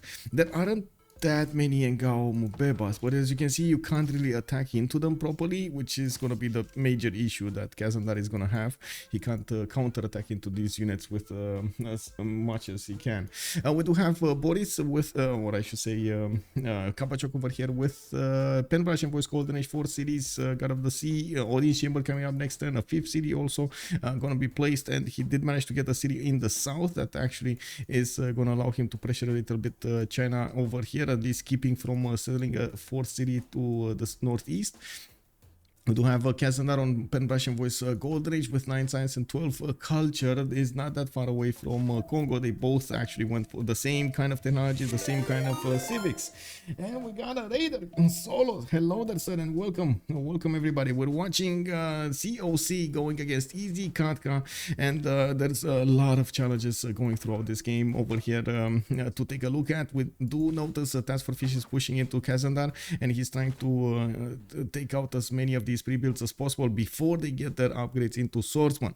Moving forward, we do have Robert the Boost with a Penbrush and Voice Golden Age. Trynda is 4th series with Goddess of Tides. He did pick up what is this? Did pick up Euclid. Okay, that's not that important. Oh my god, this is the 2nd scientist he actually picked up. He does have 24 science and 36 culture, actually making this extremely good. By the way, this pawn that we thought is very weak, it looks like he's making the most that he can out of this pawn, which again, big plus to him for actually doing that. Audience Chamber coming up soon. We do have golf courses also as an option for him to get those extra amenities. He's at the happy level at the moment in 3 cities out of 4, so getting some more bonuses from the Scottish bonuses. David Lich also on Rome. He did manage to operate his 1st legion here, and again having the same problem, can easily push into Ferno's defense with his legion into these swordsmen. And of course we do need to see how he's gonna try to play this out. Getting a 4th city to the north, did choose Lady of the Region Marshes as a pantheon, making this land to the north of Aquilea a little bit better. We do have him going for Wallow's Throne, and it looks like he's building up some archers to actually help him out on the offense. He didn't get a general. It was actually China that managed to snatch away that 2nd general. Extremely important, by the way, for Ferno to get this away from Rome, so he doesn't give him the option to actually push into him. Khornie, we do have him on a Penbrush and Voice Gold Rage, 10 science with 27 culture. He's actually gonna be in trouble here if how to say, if Trynda is gonna get pre-builds, he's gonna get much faster to cartography. And Khornie, well, he only has 2 cities, but that includes his capital on the east side. We do have him with Audience Chamber coming up in 2 turns. I did see God of Craftsman picked up here for the extra point of production on his strategics, and he did improve the whole 3 of them. He's making a lot of iron for his team over here, and it's no surprise that TaskForceFish did manage to get all of that, to get as many as Engao Mvembas as he possibly can. Now we do have actually Engao Mvembas right next to the city of Tyre again. They do have Hannibal Barca as a general. Sidon trying to get some pre-builds there, and I gotta say, you know, we do have a swordsman coming up from Tyre. That's gonna pop in the encampment. That's actually gonna pop in the encampment. So okay. Interesting. I don't think he's gonna triple slam it though. Honestly, I hope he's not gonna triple slam it. But anyway, TaskForceFish with 13 science and 16 culture does have monumentality, golden, and she chose initiation rights, and he's gonna get some faith coming out from all of the units that he's building. It's a percentage of faith coming up of this, and he's gonna get to use that to buy some builders, or maybe at some point acquired enough of it to buy some settlers, or one settler.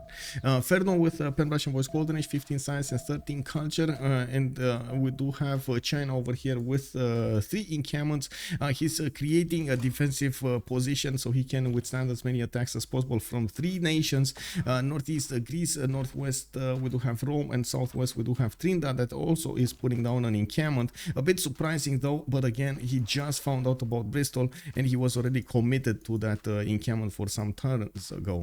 We do have Cynth also with a Pen Russian Voice Golden Age, 10 science with 28 culture, 4 cities. Did finish that amazing Temple of Artemis, putting Reina in the city of Vancouver.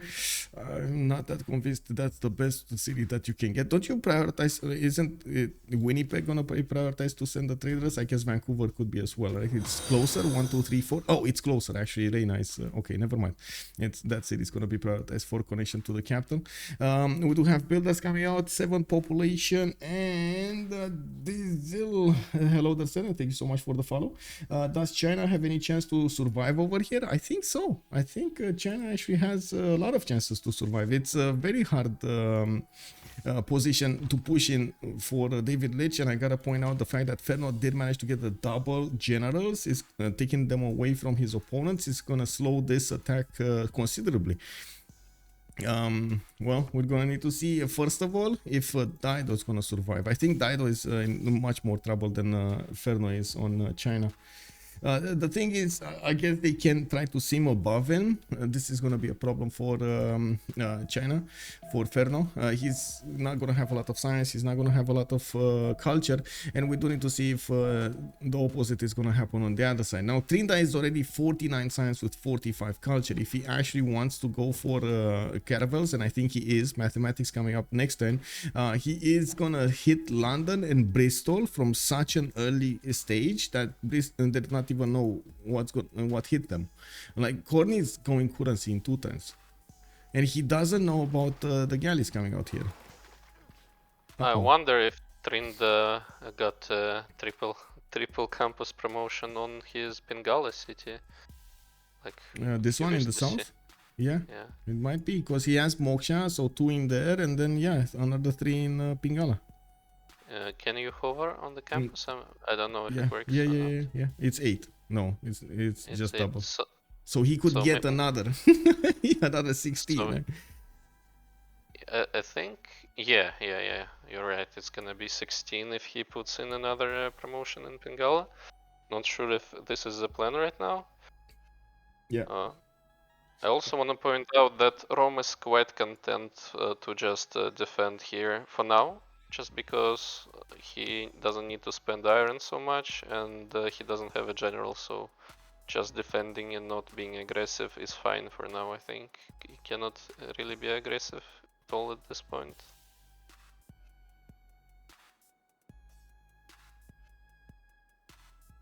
You know what I'm curious about? How many boats are they gonna make over here on Scotland? I don't think he needs to worry about the land at all. Like, honestly, with David Lich being over there, I think it's fine. He is taking away all of the attention of China. And on this side, we do have 1 single galley being built in forest, while Dumbarton still is trying to get an encampment down. Now, is he gonna... this is the big moment. Is he gonna put a galley in production? Because Trynda can get so fast with his amount of science to cartography. He's like, what, 6 turns away? 7, maybe 8 turns away from getting cartography? With 51 science? Yeah, he's gonna get there very fast. It's also curious to see that he didn't show his galley to Khornie, and Khornie didn't build a single galley here, so he might not know at all. Yeah. He just might not know. And my opinion is that Trynda just have to upgrade maybe 6 or 7 caravels very fast. He doesn't need more. Just because they will not be able to upgrade more. And as soon as he takes these harbor tiles, just England cannot really like take them back, I think. And the harbor's gonna get pillaged, which is the big advantage, and then it's a question of if he can get to, I mean, Trynda can get to his frigates in time. That's gonna be the issue. What is probably nice going for Khornie is that he can potentially get, for example, a fleet of his sea dogs just from the admirals, and maybe if he puts that into the city, he can shoot down the caravels. So Kabachok and Trynda need to be very careful to not give him that. I did notice two things happening. First of all, it looks like there was a counter-attack over here, and Phoenicia's swordsman survived while TaskForceFish is starting to trade these Ngao Mvembas. There is a biome being put into production, so he gets a little bit of extra strength there. Fish does have the host, and he did manage to get that back. It is quite important to actually have the host, honestly, to have those first moves, especially in these kinds of situation. Normally, Kazandar would have actually had the ability to promote his unit. Now it didn't. It looks like also there is a galley from England trying to get in here, and he could use that to put the city of Tyre under siege if Kongo can actually get units in the south also. Wall of Throne coming up from Aziz. I'm pretty sure Wall of Throne was... No, it's not. Actually, audience chamber is being built in Bravo. We do have Pingala set up over there, and Mamalito was asking us what kind of governors does Kazandar have? Well, Moksha in the capital city for that extra culture, and we do have Magnus in the city of Ziz. He did need to chop quite a bit of this land to actually get going, and it looks like he did manage to get a decent amount of units, but unfortunately, the city of Tyre's at least defenses do seem like they're not really up to the challenge to withstand all of these attacks. He's trying as much as possible to get the defense going, and I don't know why he moved the biome out. Like this is a bit confusing to me. Was this city can be hit, and yes, it's gonna slowly go down, and I don't think the Ngao Mvembas are gonna get counterattacked that easily. Now we do also need to see if they're gonna put a little bit more gold in the city of Tyre. He has 1, 2, 3, 4, maybe 5 tiles working here, and they're not that amazing tiles. At least builder would be amazing here. Wait, did he chop? Oh, he chopped Wall of Throne. Okay, he chopped Wall of Throne. On Gorgo, we do have harbors coming out. We do have Boris gonna get some lighthouses. There's a flanking maneuver on Rome. It looks like, yeah, there we go. City of Tyre got hit immediately. Ngao Mvemba moved over there. Down. This was a big mistake. The biting coming out of the city. I don't know if this was a misclick, because this actually happens a lot of the times, unfortunately. Yeah, I think it was. I think he just misclicked, and because there was no reason to go there, because Sidon is not on the coast, so even if he was expecting a galley going to his land, he would send it south, not north. So I'm pretty sure it was a misclick. He might have tried to click another unit inside the city and take the tile, but he clicked Byrim instead and just... This might actually cost him the city, honestly. Yeah, I think it might. Okay, so he's gonna get the horse. That's not gonna change that much the garrison defense. It's already 38 right now on the defense. Looks like this it will heal a little bit though, so the twin hours will not manage to punch through, but this swordsman over here is quite low in HP. It can be slowly taken down, and looks like Kazandar is moving in some more units to try to get the position to counter this, but it's not happening. He needed more units, and he needed them faster. Like these Ngaos came up on him a bit too early in the game for him to withstand everything, and this is one of those moments we need to ask ourselves, safety settler? Is this gonna happen? Safety settler? Anyway, if not, it's all up to Trynda over here to get the boats going against England. And yes, he does have galleys coming out from Dumbarton and Fort. Okay, so we got our question answered. His 2 turns from Buttress. We do have probably Cartography coming up 4 turns after that, so that's 6 turns until he gets fleet out. Bristol does have a galley, and this is the moment that actually Trynda should move back his galleys to not give any kind of headway to head information to England. I think England knows what's coming.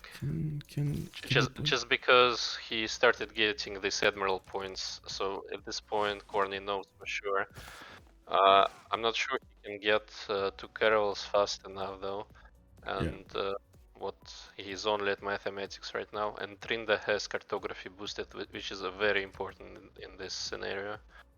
Like this is 70 science, 54 culture versus 28 and 38. I do have to point out England, Khornie is making quite a few campuses over here. He's going to have good ones. +4 here. He did build a +4 here. Another +3 over here. And, you know, like almost all of them are very good. And libraries as well. So he knows what's coming, but I think he realized it too late. So he might have put more emphasis on science if he knew, because he didn't even protect his tiles with Galleys. I think you only do that if you don't know. Also, I want to point out that Kazandar has a big decision to make, to put Moksha or Victor in his cap. Just like if you put Moksha, you have a chance of getting to military alliance. If you put Victor, you can have easier time defending here.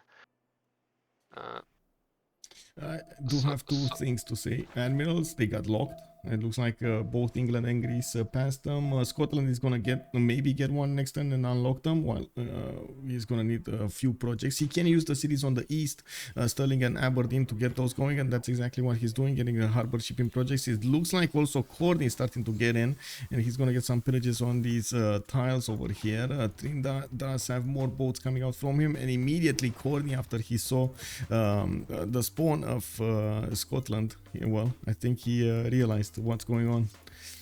He knows for sure. Oh, how did this happen? How did he get the walls in? I don't know how he got the walls in, honestly. Like, I know there were like 2 weak Ngao Mvembas. There was a possibility for the horse to take one down, put a swordsman inside. He lost the Ngao Mvemba to the south again to one of the swordsmen. And wait, oh, he sacrificed the horse. Because there was another host coming up from Ziz that we don't see anymore.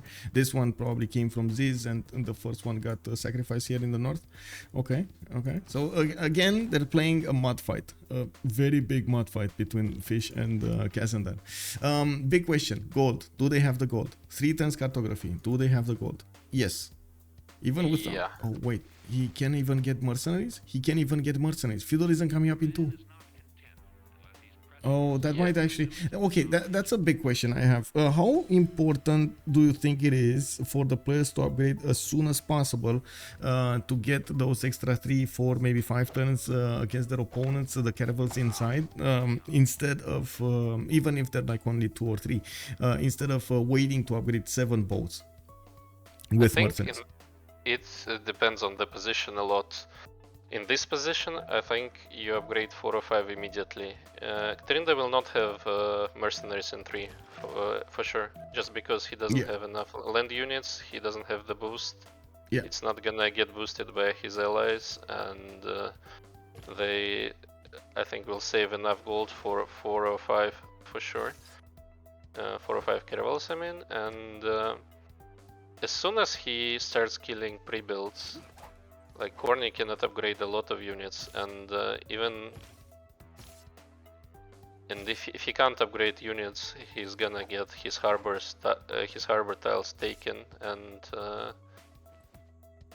pillaged, which they will have basically a return of investment here on those caravels. Not that much gold, but still it secures the naval fight and allows. By the way, Khornie does not have he's not in oligarchy right now. I am wondering if he has oligarchic legacy at all. And that's a good question. Let's actually take a look. So we should see it, right? Change policies. Yes, he does. Yeah, he does. Okay, he knows. He does. He knew that at some point in the game we might see this happening. That's a good question also for Trynda. Does he have oligarchy legacy? He should. Yes. So both of them have it. Okay. Kazandar got his city put under siege. That's very bad for him, to be honest. This galley over here came out. We didn't manage to get the second Cothon going over there in Z's. He's gonna get a new swordsman, but he's getting pushed quite hard. And if the city goes, if the city defenses go lower than half, they're gonna start to hit the city center, and it's not enough health to withstand multiple attacks. I think if he just... Wait, no. Oh, he gets a swordsman up. Oh, no. I think he can just slam into the city and take it, but the issue is, like, as soon as he slams, Kazandar can potentially take the tiles away. And that's a very tricky balance here. Because the wall is gonna get damaged that much more. Oh my. And Okay. Fish is getting a catapult. Yeah, I was looking at the damage counters over here. Yes, the Northern Gao could actually be taken down. The one in the south, it's a little bit tricky. He doesn't have full strength units to attack into it. And they just don't want to spend the gold. Like at this point, I'm thinking they will probably want to keep as much gold as possible for Trynda to get his boats out. He has a significant amount of boats out. And Khornie just got to 60 signs. That's much more than I expected. I think he's gonna be late to carols anyway. If Easy Katka braids as soon as possible, he's gonna be late, and that's probably gonna be enough time to kill all the pre-builds, even though Khornie is building them every turn in his cities. Yeah, but he's... oh wait, no! Oh, you cannot wait for mercenaries. I don't think you can.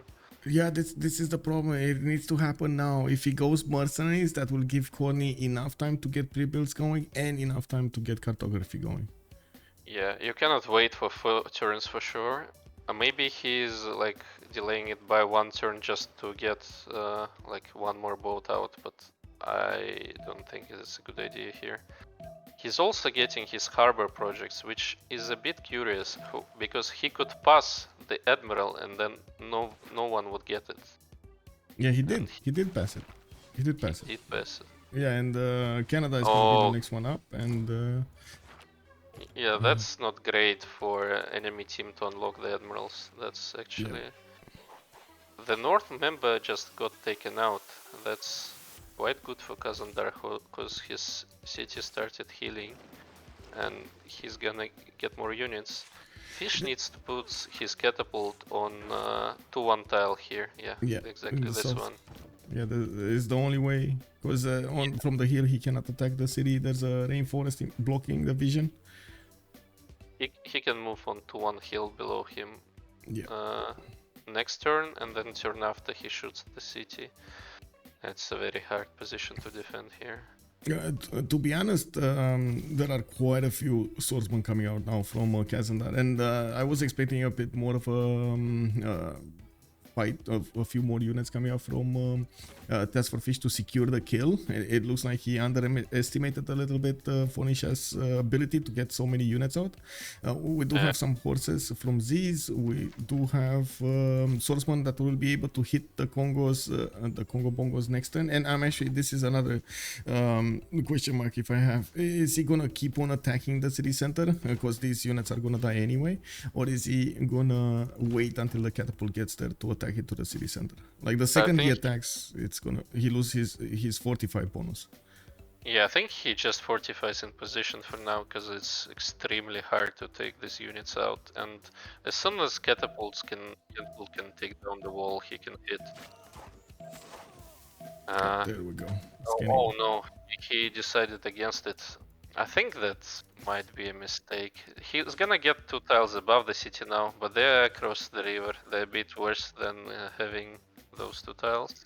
Yeah. So he lost 2 tiles, which were not across the city. And also the catapult actually is gonna be in trouble standing on that tile now. I don't, unless I'm missing something. Fish made a little bit of mistake here by not moving it below. Maybe I'm wrong. He's very experienced in war. Well, he lost the southern unit, so it would have probably been much easier to be in danger, the catapult, than where it is right now. I was checking out the numbers here, and the swordsman, yes, do deal quite a bit of damage, but the catapult can survive 2 hits, and on the 3rd one it dies. I'm a bit worried about the lack of strength in the swordsman of the city center. That would put a little bit more strength on that city defense. And yes, there's a new swordsman coming up next turn that might help this out. We do have those Mvembas to the north that will have the opportunity to keep on hitting, and that's exactly what he's doing. He's even sacrificing them. This is I think actually Fish is in a little bit of a, how to say, hurry to take down Tyre. He feels the pressure over here because this is not going his way. Do we have cartography? Yes, we do have cartography coming up next turn, and it looks like we do have one, two, wait, where are they going? Why are they going out? Khornie? Hello? Is he going? No. Is he gonna up? No, there's no upgrades. Where is he going? Why is he going so far away? He might be doing a maneuver way when he tries to actually save his pre-builds because he knows caravels should be coming. Yeah, but for what city? Because this one, Cynth, maybe? Yeah, maybe she puts a city for him to upgrade in. That's an interesting play. I don't like that Trynda waited for so long at all. I don't like that at all. Because he will not have a timing right now. He just won't. Yeah, really bad deal. Good evening, sir. Yeah, he's gonna upgrade next turn. I assume he's waiting for Merkness now, since it's only one turn left. And then he just won't have a timing on Khornie. Yeah. I don't like that. We also need to figure out when players are getting civil. I don't know if civil was already boosted for them. I think by the way, he's not waiting. He's not fully waiting. Next turn he has mercenaries, but he upgraded 2 caravels. Sorry for interrupting. He might actually get enough gold for more. Oh, 910 gold. Man, they have enough gold for everything here. They're making 80, 82, 24, 61, and 4. That doesn't make sense to me, because I think Trynda could get... wow, nice job by Kazandar. Man, Kazandar, man. Nice job. This is big brain. His brain is actually like coming out of the room now. It's blocking the sun. Oh my god. Okay. Yeah, I wanted to say about Trynda's play, because now it doesn't make any sense to me why he waited for... I think he could upgrade 3 turns ago. That's... at least I'm missing something. He could upgrade 3 turns ago and have his units already at England's border killing his boats. Now it's like they're hidden away, waiting to ambush maybe Trynda's boats, because he has now more pre-builds than Trynda has. Very curious here if it was a mistake or something we're missing here. I have another question in my mind. Will they take Bristol? Will they keep Bristol, or will they raise Bristol? London, of course, it's a capital city, so if you manage to take it out, you can take it out. It looks like we do have walls coming up here in 3 turns. Khornie did manage to get a significant amount of pre-builds going. 1, 2, 3, 4, 5, 6, 7, 8, 9, 10, 11 pre-builds of galleys. Some of them are already going to the north, and they're going to get spotted if these ones move. So at least he got these ones to stay over here. I did notice Khornie is 2 turns away from mercenaries and cartography, and yes, they're going for some more harbor shipping projects here. It looks like also Canada passed this. It doesn't they don't want to actually give an advantage here for anybody to have that extra movement and the admiral. And wait, what happened here? Why are these boats actually... oh, these were the galleys that were a little bit low in HP. Okay. Yeah, so there are 2 things going here. Either Canada passed an admiral, or they can unlock them this turn exactly. And I think Trynda just not getting Bristol now, just because he waited for so long.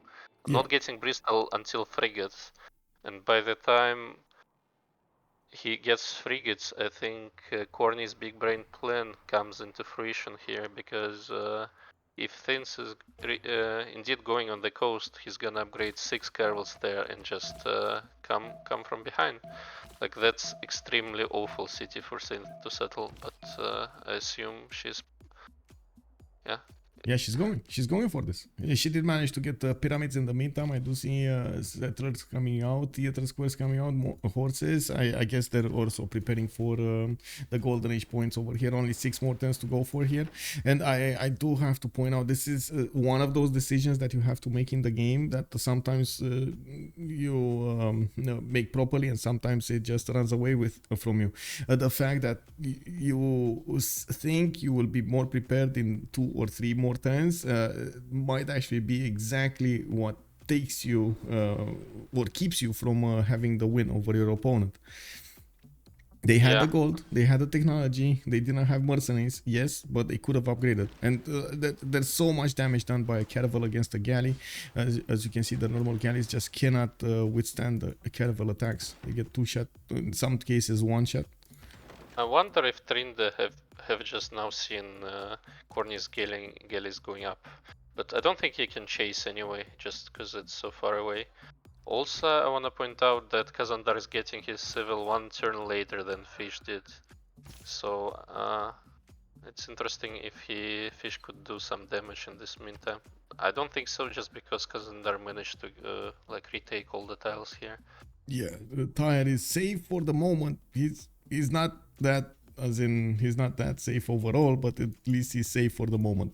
I guess this is gonna go a little bit longer here with between them. TaskForceFish did kind of wanted to stay away from getting it completely out of the game, even though usually securing a fast kill over your opponent does give you those cities that you get from your opponent. He would have had trade routes to England, to Canada to follow up with, and I'm pretty sure he could have gotten to the late part of the game.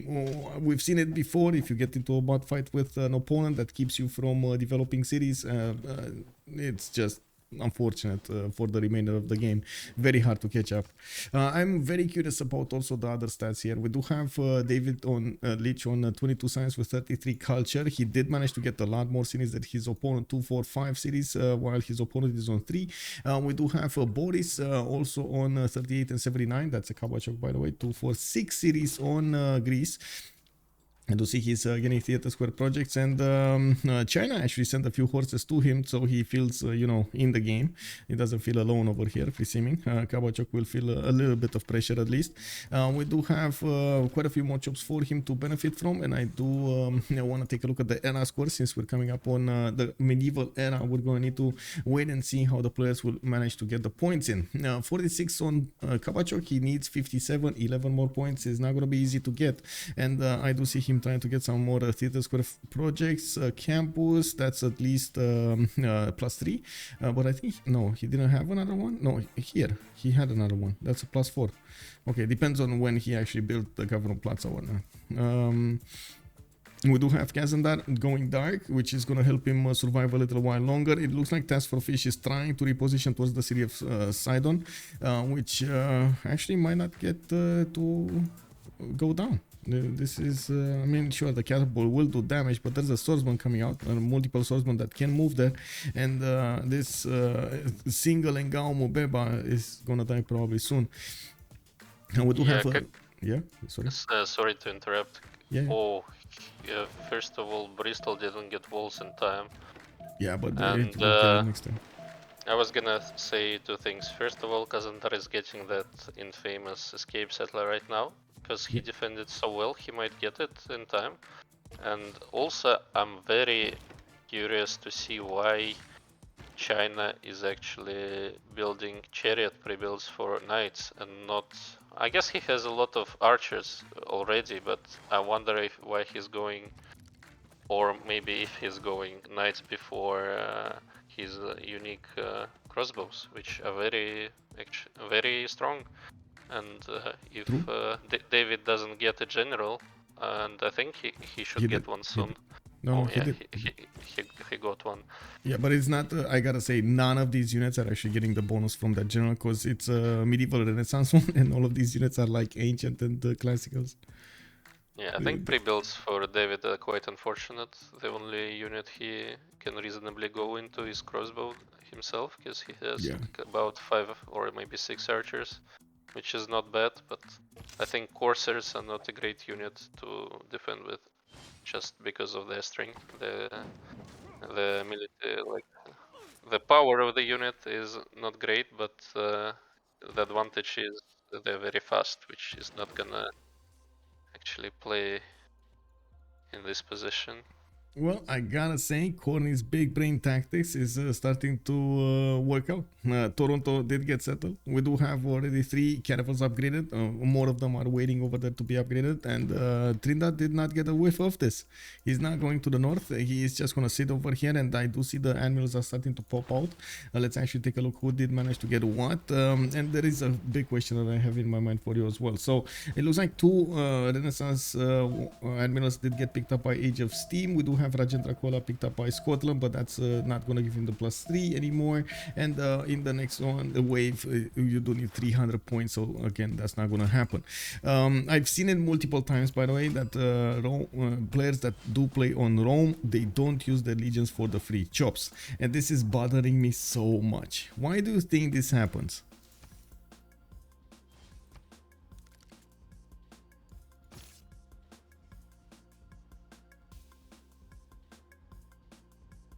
Hello?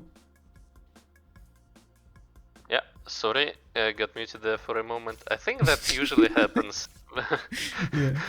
I think that usually happens just because you get Legion when you feel the need to defend yourself, and then you just get them in position ACP and you don't have time to chop. This usually happens, but also you might just forget that they have this ability.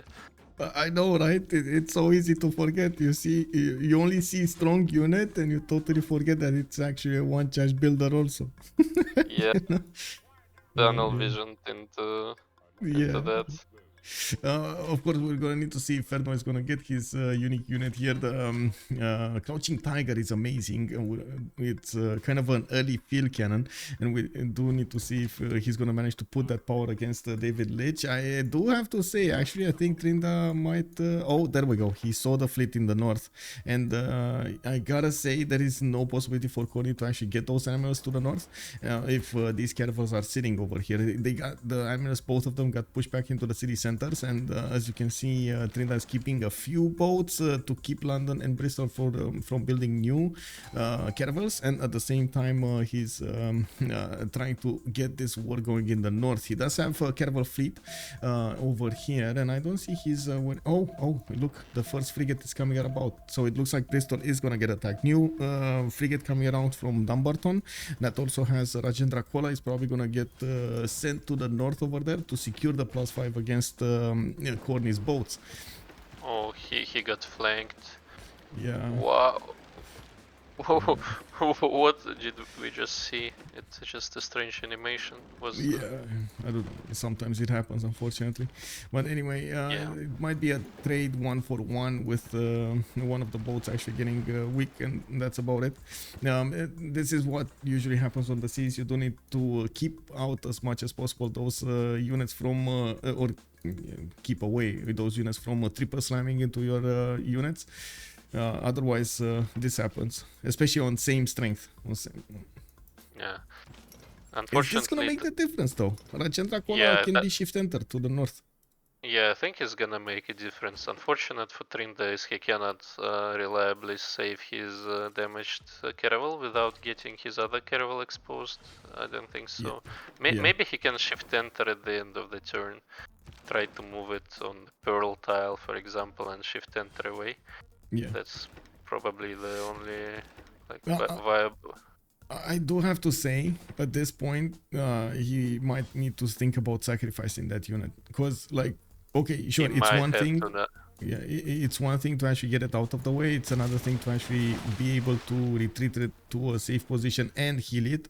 It will take so long to actually get healed. Like 1, 2, 3 turns to get to Dumbarton city center, and in the best case scenario with the city center heal, you get another 4 turns or 3 turns. So it's 6 turns of heal to actually get that caravel back on the front line.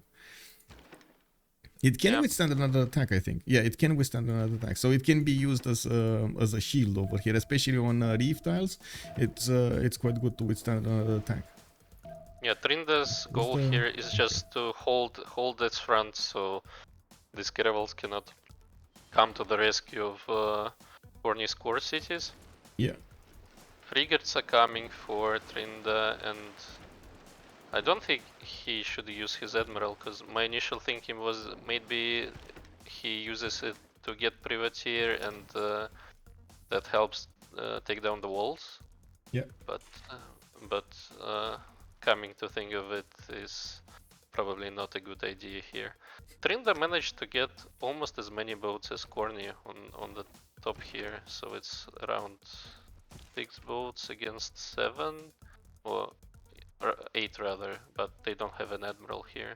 Yeah, but Bristol is dying.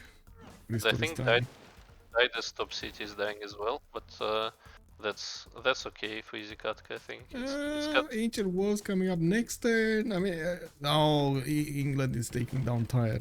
You sent a caravel here. There's like no. Oh, there we go. There we go. Safety settler coming up some seas. Yeah. It's happening, man. It's happening. He needs to get out of there. He won enough tile for himself to be able to build it. Yeah. Sidon, I don't know, if there was like 2 more Ngao members, Sidon would be dead for sure, just because like it's gonna get taken down by catapult and walls wouldn't matter, but there was only 1, so Kazandar might hold. I don't think Khornie's galley gonna take down Tyre that fast. Probably not, but Khornie is getting his... yeah, as soon as it gets a unit, yeah, it's gonna be... Khornie is getting frigates next turn. Maybe he just brings 1 frigate to take down the city. It's gonna be quite enough. Yeah, he has 1. Again, the distance makes a bit of an impact over here.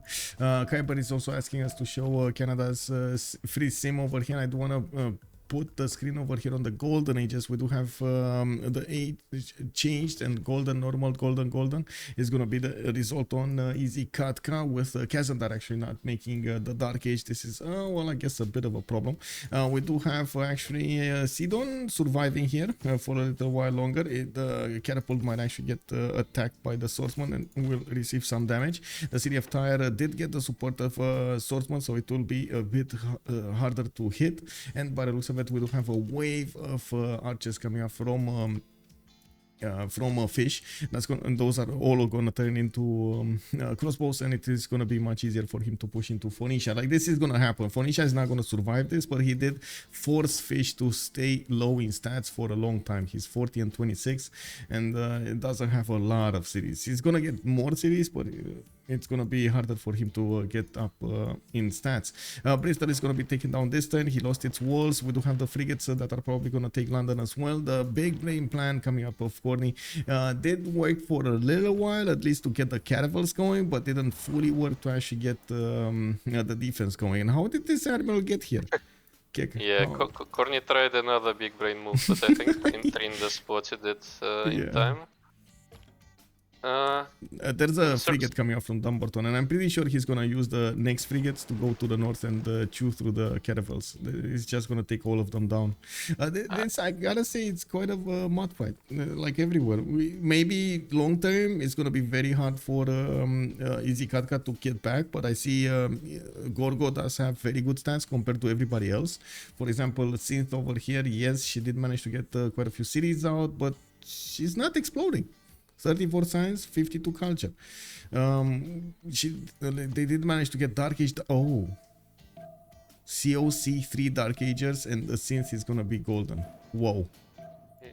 Uh-oh. I mean, this is a problem. I gotta say, we're gonna have a pause for 2 minutes. We do have the World Congress going about over here, and I do want to vote for this. Let's go for gold, preserve, and her. Hello. I go B. Gold, preserve, you. My mind immediately jumped to thinking what we should vote, Michael. So no, it's fine. I it's fine. I already said it. Yeah. I don't think you chose the best option. I think we should revote. Maybe you got a diplo victory or something. Like, honestly, it doesn't matter, because you equal them out anyway. So in the end, it doesn't matter. No, I was thinking maybe we win like... diplo victory here on the spectator or something. Yes. Okay, so 2 minutes, we're gonna come back. It looks like we're gonna have a pause after that anyway, 5 minutes after the Congress. So yeah, a bit longer than this. Be back, Ramona. Be back. Yeah, me too. I'm gonna get some tea. Okay.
So, welcome back, guys. What do we have here? We'll see quite a few things happening throughout the map. I will wait for also the monarch to join. It looks like one city has fallen. It wasn't actually a Dido city, but it was a Bristol city. We do have the game on post. Hello there, sir. Welcome. Are you back? Yeah, I just got back. Oh, nice. Just in time over there. Got some juice. You got some tea. Perfect. By the way, what kind of tea do you prefer? I actually prefer black tea, Assam, I think. Okay. The one I prefer, which is quite can you not an exotic one. Can you like sleep after that? Because usually if I drink black tea, I cannot sleep. It's energetic, right? The black tea, the green tea, they're energetic. Yeah, I think they're both quite stimulating, I think. Yeah. I don't know what happened in the Congress, but we're gonna see. So, I was saying, we do have the first city fallen, but not from the team we thought. Dido's still alive. It's alive and kicking over here. Kazandar is trying with all his might to keep away these Mvembas from his city center, but the walls are down inside on. Bristol was the first one to be taken down, and it looks like Trynda did not actually raise that immediately. We do have him with the frigates probably gonna shoot down London soon. That's a 57 strength city with a caravel inside, and he's still fighting the English boats to the north.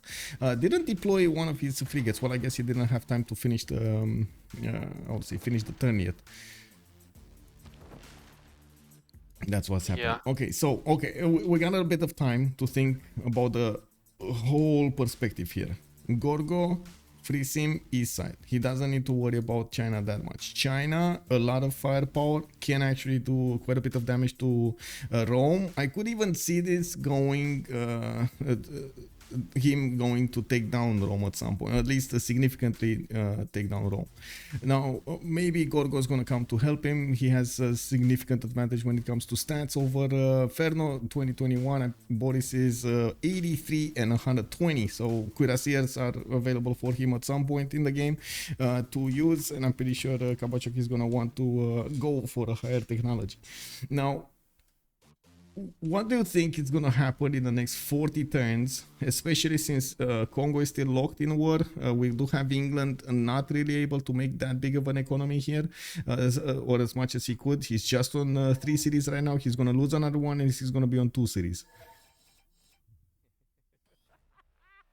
It's hard to predict. I think Katka putting on quite a performance here, because I was a bit in league with Mr. Carrier when he said this game is over on spawn, but Katka doing a great job.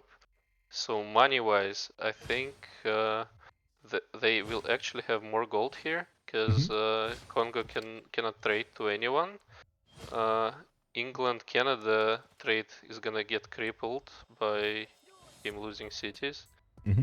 If he doesn't win his northern front, which I don't think he can at this point. And it doesn't look like China has enough stats to impact too much. Like stats-wise, I'm a bit surprised by Rome having not a lot of science, not a lot of culture. Canada is also struggling, but that's more understandable, just because I think she sacrificed a lot of her game to help out teammates. Yeah. By settling the coast, making traders. This is definitely not the usual Canada play. Canada doesn't want to go commercials or harbors at the beginning of the game. She wants theater squares, she wants campuses, anything else but these harbors.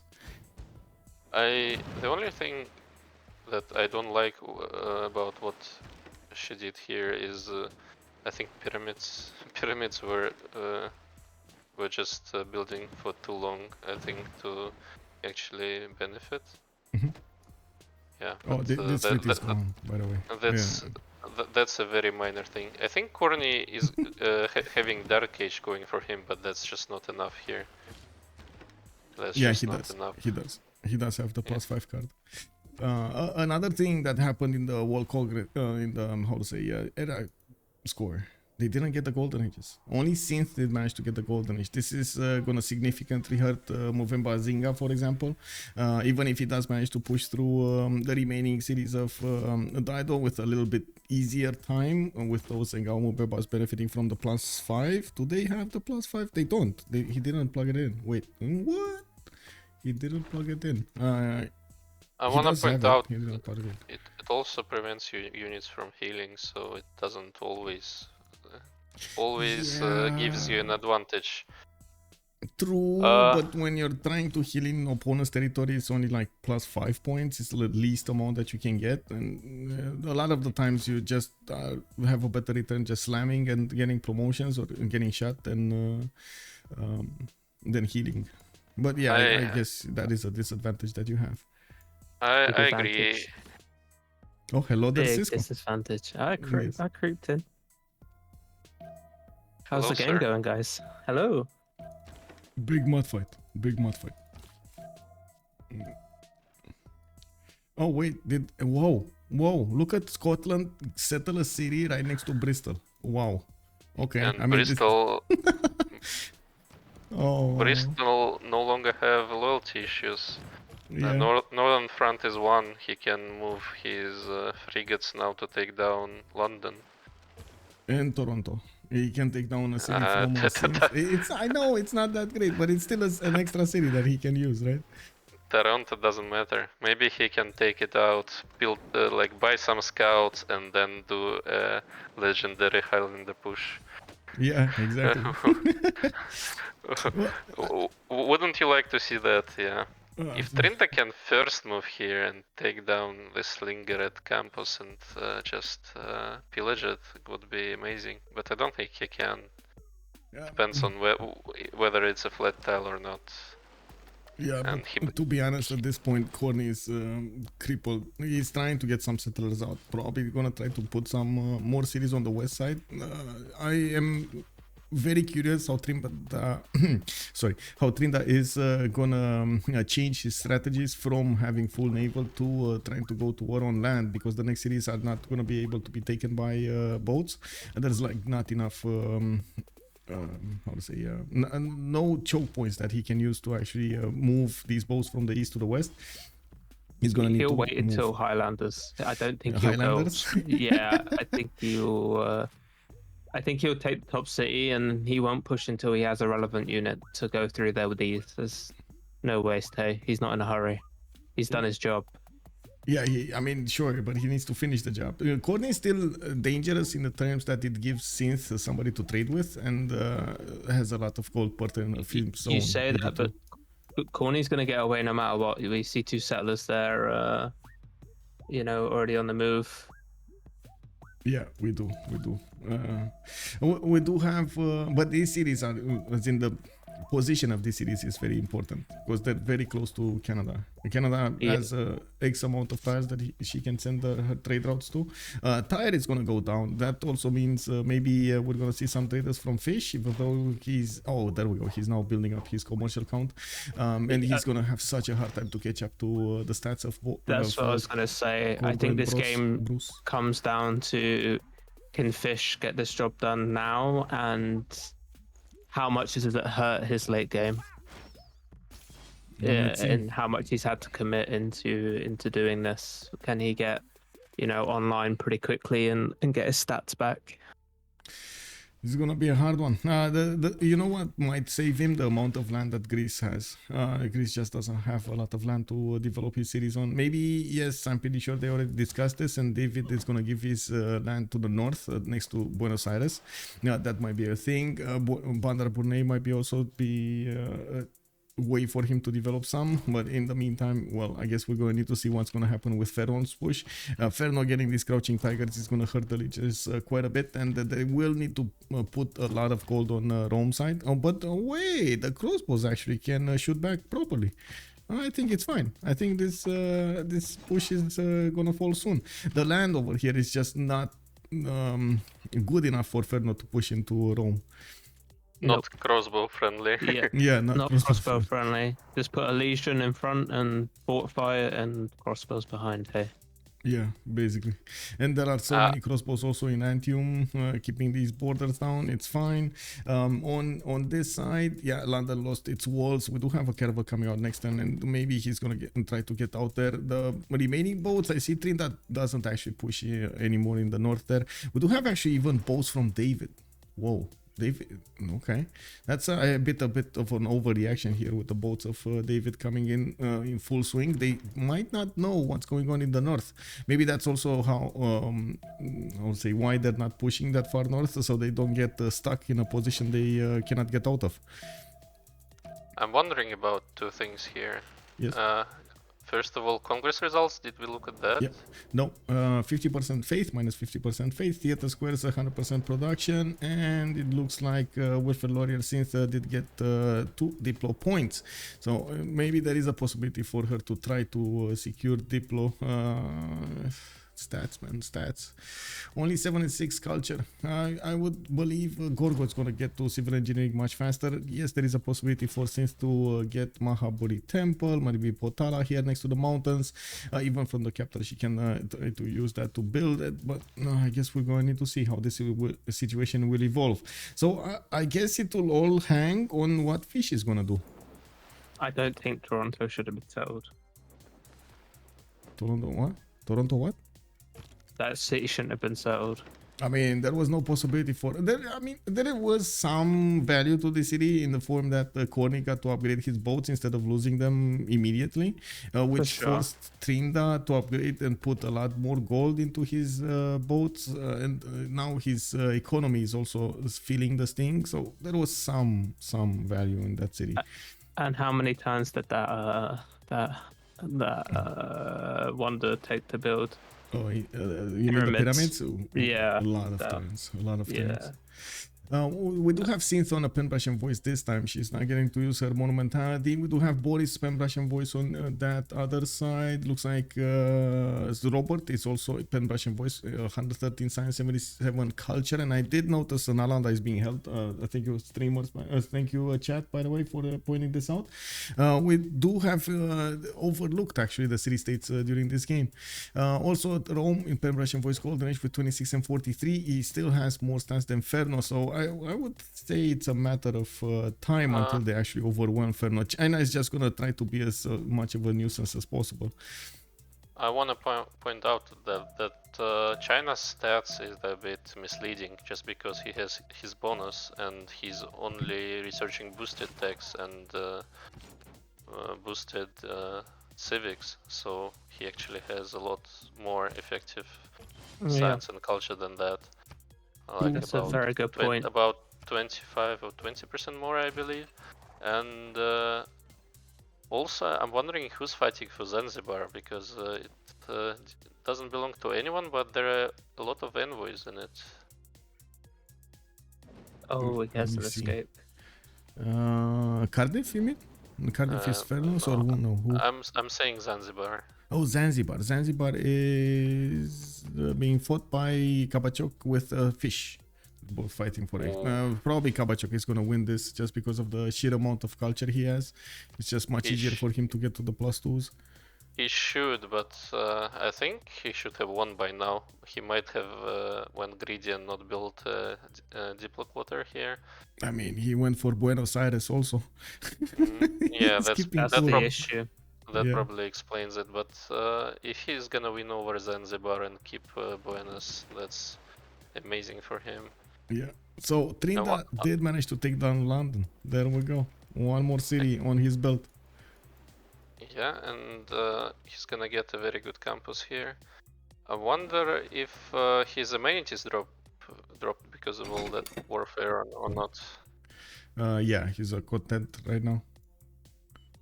He's at 0. Not great for him, but it's a sacrifice he had to make. So. Well, he's still top science and top culture over here. So you know, all in all, it works. Not a lot of production. The only one who has nice production in this game is Kabachok, followed by Canada. Fish is catching up actually. This production in Kabachok is insane. I think they're going to need to. Sorry, cool. I think they're going to need to invest in Fish a little bit here to keep to get him up to try and contest Greece here in stats. Yeah, they make a little bit more gold. COC do. Yep, they do. Khornie is showing up over there with that gold pattern. The external trade routes are helping him so much. Like these two series are extremely valuable goal-wise. I did notice Tyre got taken over. This is the last front line. Kazandar is trying to put some many times over there to defend. It's gonna be a bit easier for him to defend against the Nengaos, but yeah. He has an escape though in the south. It's not Yeah, settled yet. He needs to settle that and build in another settler immediately. Yeah. Because he's gonna get chased by knights from fish, pretty sure. They are all far away though. There's only one horse somewhere around. Not that far away to chase him, but one horse is obviously not enough. By the way, I was thinking it's their scout, but it's actually Trynda's scout escorting, and they don't know. I was assuming it was a COC scout there checking out. So Fish doesn't know where to go right now, so he might not go there immediately. He'll soon see though, because can he shoot that with that? I think he can. Hey. It depends if he can, yeah. Yes, he Plaza is on the flat tile. Yeah, this is a hill, this is a flatland. So yeah, he can. So he can shoot, so yeah, Kazandar needs to settle ASAP so he doesn't get first move and have his city taken down. I don't think it can go down in one turn though. Well, But yeah, I guess you're right. Toronto's going down, by the way. I think it's getting raised just because of how bad this is. Yeah, well, this was a sacrifice. I guess it is what it is. Culture victory is not on the table. Diplo victory might be. Ooh, look at this religious community on Canada and Tithe. Wait, this is so unusual, by the way. Religious community on Canada and Tithe. Yeah, I think that's the reason we don't see Cynth with so many good stats. Yeah, she has sacrificed so much for the team here, making gold, and like settling this Toronto city was not ideal because she had a very nice city east of Ottawa. She didn't settle. Yeah. Trynda is trying to pillage, and it seems very successful with that. I wonder what is their plan on like continuing this push on the land. I'm wondering that too. I did also notice Colosseum got built by Kabachok in the city of Sparta. He's gonna get quite a few cities with extra amenities here. 2, 4, 6. Rhodes and Ephesus are both in range, so 5 cities. 6 cities? 2, 4, 6? Yeah, 6 cities. Amazing Colosseum for him. If he takes over Zanzibar and he has Buenos still, he should be ecstatic actually right now, or close to ecstatic. Oh, they're taking Zanzibar for him. Check this out. Kabachuk is gonna get frigates. He's sending the units from La Venta and from Bandar Brunei. No, wait. Bandar Brunei is going to La Venta. Okay, and this is what's happening. So. Oh, that's it. Yeah. Yeah, I was thinking that Kazandar had Bandar Brunei used, and yeah, nobody's contesting him. I think that's gonna work, and that's a very good play. Yeah. I think Easy Katka are on point this game a lot. Like I'm telling you, man, even if they got the 3rd seed coming up from Civ6, they're coming in to throw punches in this tournament. They're quite big. I think picking up Trynda was a very good move on their behalf. Yeah, Trynda and Wasserschlange also. Yeah, very good players. Yep. I think I don't want to defend COC too much here, but I know a lot of the players have been on holiday, and I know Fish and Jess have just moved, so they haven't had time to play. Yeah, but they have a lot of experience on their side. You can't really just brush that aside. No, Fish. For sure. Well, honestly, you what haven't was played missing in a couple of weeks, so it's hard to get back in the swing. Hey, you can't. I think you could be one of the best players in the world, and yes, you know what you're doing, but it's sometimes very hard to get back into the swing when you're playing at this level. Like they're not playing, you know, any run-of-the-mill players. Say. Yeah, Kazandar settled his city already. Yeah. Yeah, he's fine. And it looks like Fish is trying to find it out. These sources are not going to be enough to take it down, though. He knows where it is. Yeah, that city only has one pop now, and it's gonna take a while until he gets to the next population level. He can't chop for one, and I guess the biggest question is, do they want to invest into him to get faster, or try to get La Venta? La Venta is probably the easiest choice. By the time these swordsmen get onto the coast, onto the land to La Venta, they should be fine. What is La Venta? Oh my god, is he blocking? No. Fish Yes, is he gonna is. He is. Fish is gonna see it happening, I think, with the scout. Yeah. If Can Izikatka he had stop it infinite though? probably not, but he can get there with his units at some point in the game. But I think they just gonna take Levent, buy or build a settler there, sail west, and Kazandar is gonna escape successfully here. He's settled on floodplains, eh? Yeah, I do have to respond to this. Ave Machiavelli is pointing out that Trynda wasn't with them in the qualifiers, and now he is the one who carries them. They do have other players over there on Easy Katka that are very good, and I do want to mention Kabachok. He has been well known in the communities, in the CCCs, and in previous other teamers. So in the moment, I kind of feel like he is carrying at the moment. Like Trynda's doing quite a bit of job, but also Kabachok is carrying. I think this is a team effort and not something that only one player is doing. I agree with that. Trynda's done his job. He's seen his opportunity, and that was to a rel / full killer player. He's succeeded with that here. Yep. Oh, we do have actually Trynda finishing up his job over here. I'm curious if he's gonna keep these boats or not. What happened in the Great People screen? Oh, it looks like we do have Scotland picking up this, or it got snatched. It got snatched by the Fish, coming up with the Faith. He bought it, and of course, Newton over here is gonna give him a nice boost. Looks like Trynda was just not fast on the fingers. We do have also. Yes. I don't think he cares that much. Maybe he does, just because he doesn't have any amenities anymore. Yeah, he did manage to get Hypatia first, though, for the free library. And Newton doesn't come into play a lot for Fish until maybe in 20 turns, when he can build universities everywhere. I don't think he has any at this point. No, maybe he does. No, he does. He doesn't. But I guess he's gonna have one. He's gonna build it with one. It's still gonna be a nice science boost. One free library, one free. No, it's still something. We do have him getting his economy up, and we do see him managing to successfully take over the city of Z's. Now he's gonna need to get to Ugarit. Looks like that city center is trying to get ancient walls. There was, yes, and look, they actually bought him a builder here, so they can get some chops in. And I think even a horse. Did they buy him a horse? Because there are 2 horses now from Phoenicia. No, he had 2 initially. Okay. Like, there was 2 things they could have done, and I think walls are smart to move.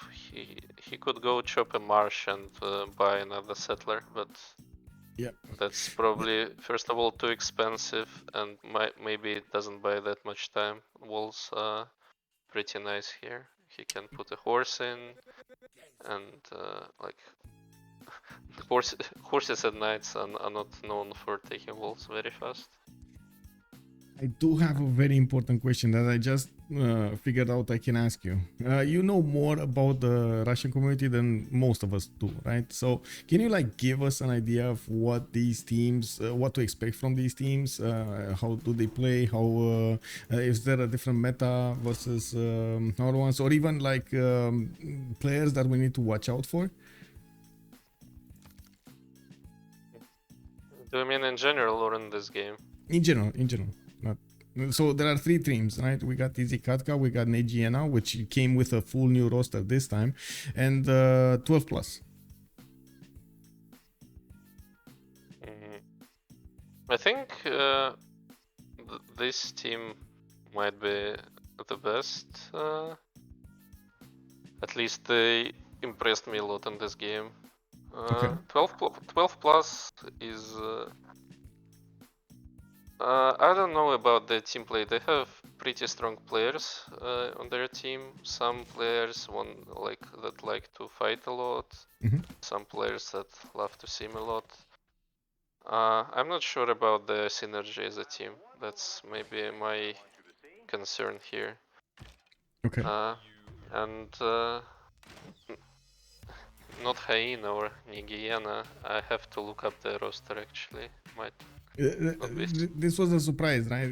They came with a full new roster this time around. They have, let me see, Milantovic, Korogen, Lolo Naked, Suvorov, Xero, Cat, Ozymandias, and Mikhail 74. We don't know any of these. I guess I know Suvorov, Xero, and maybe Lolo Naked. It kind of sounds a little bit familiar to me. I don't know the other ones. I think Kat is a very experienced player. Okay. Mikhail 74 is known for his culture, wonder building builds. Okay, so it's like kind of like middle student on that side? Yeah, a lot like... I mean, I wouldn't say exactly middle student, but he has his own very interesting play style. Okay.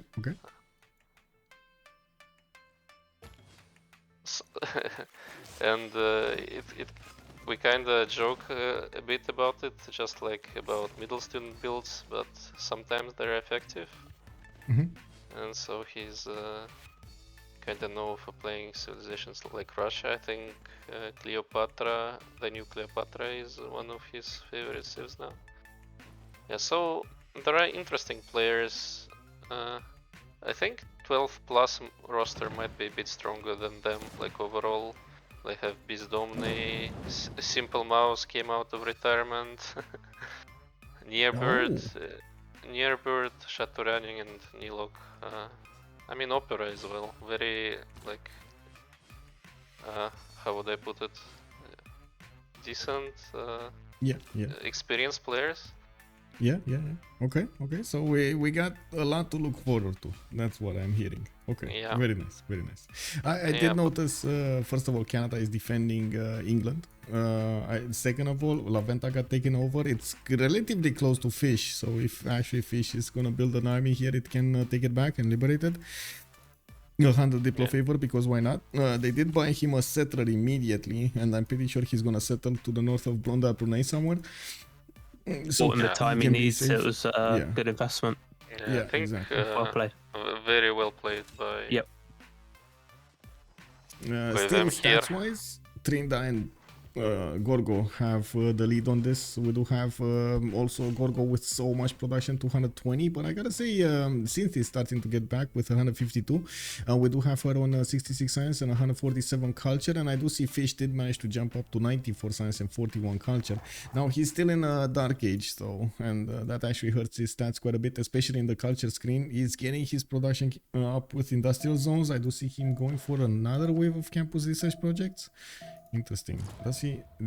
Oh no, okay, Ibn Khaldun actually got taken by Scotland. Now this is very interesting to see how this is going to develop, especially with Ibn Khaldun being taken over here by Trynda. If he does manage to get his amenities up, and I guess this is, yeah, there we go, it's already happening. Oh my god, this is going to be quite something.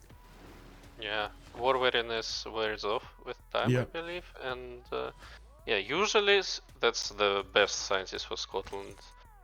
But in this game, Newton might be a little bit better just because he's not like ecstatic in all his cities. But if he gets back to ecstatic, that might be a huge boost for him. Like he's gonna get so much stats from that.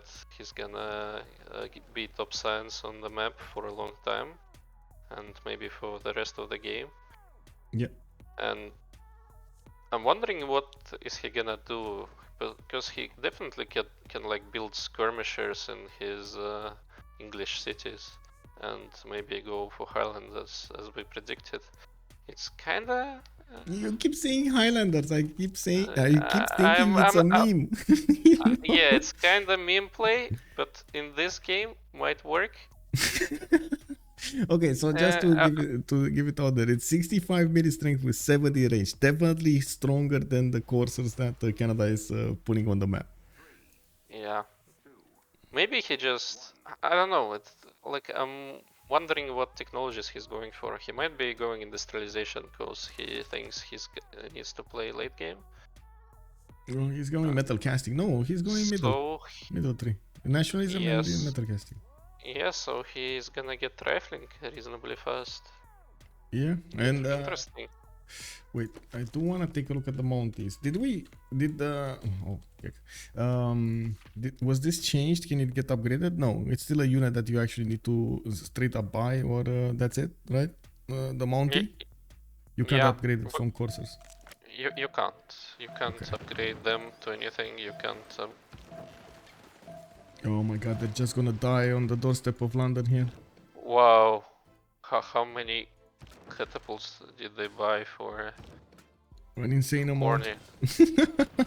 Oh wow, this. He needs to get the wall there ASAP. I think might be a little bit of a blunder not going for the wall, but he can shoot with so many frigates every turn. Wow, interesting. The only thing they're gonna get here is the liberation, because it's gonna get retaken right away and maybe not lost after. But then if COC are going for a Diplo victory, that might be quite enough. This is such an effort for this. This is an incredible effort coming out from Canada. This is so much production she's outputting into this, instead of trying to get more science, trying to get more culture, trying to be competitive against Greece, for example. And again, this all hangs on Fish. If Fish can manage to out-sim or get back in the simming position, yes, maybe they have a chance, but otherwise I don't know how they're gonna put up with the Greek final stage of the game. +5 from the cards, +5 from fascism. We might see running around those GDRs all over the place. I don't know, man, there's a lot of stuff that will happen. Yeah, I wanna say this game, like in terms of stats, going a bit slower for everybody than the game where a couple of players are free simming. Yeah. Like, so anyone is who is enjoying his life is Kabachok here.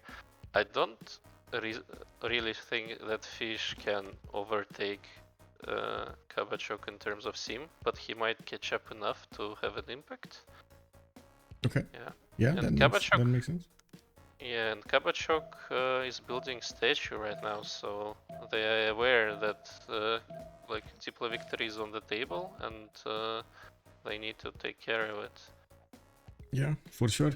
I do see spies coming over here from Cynth. She's getting some Theatre Square festivals, trying to get some science up in the meantime, but then Trynda did manage to push out with the coursers, and he did put a caravel fleet in London.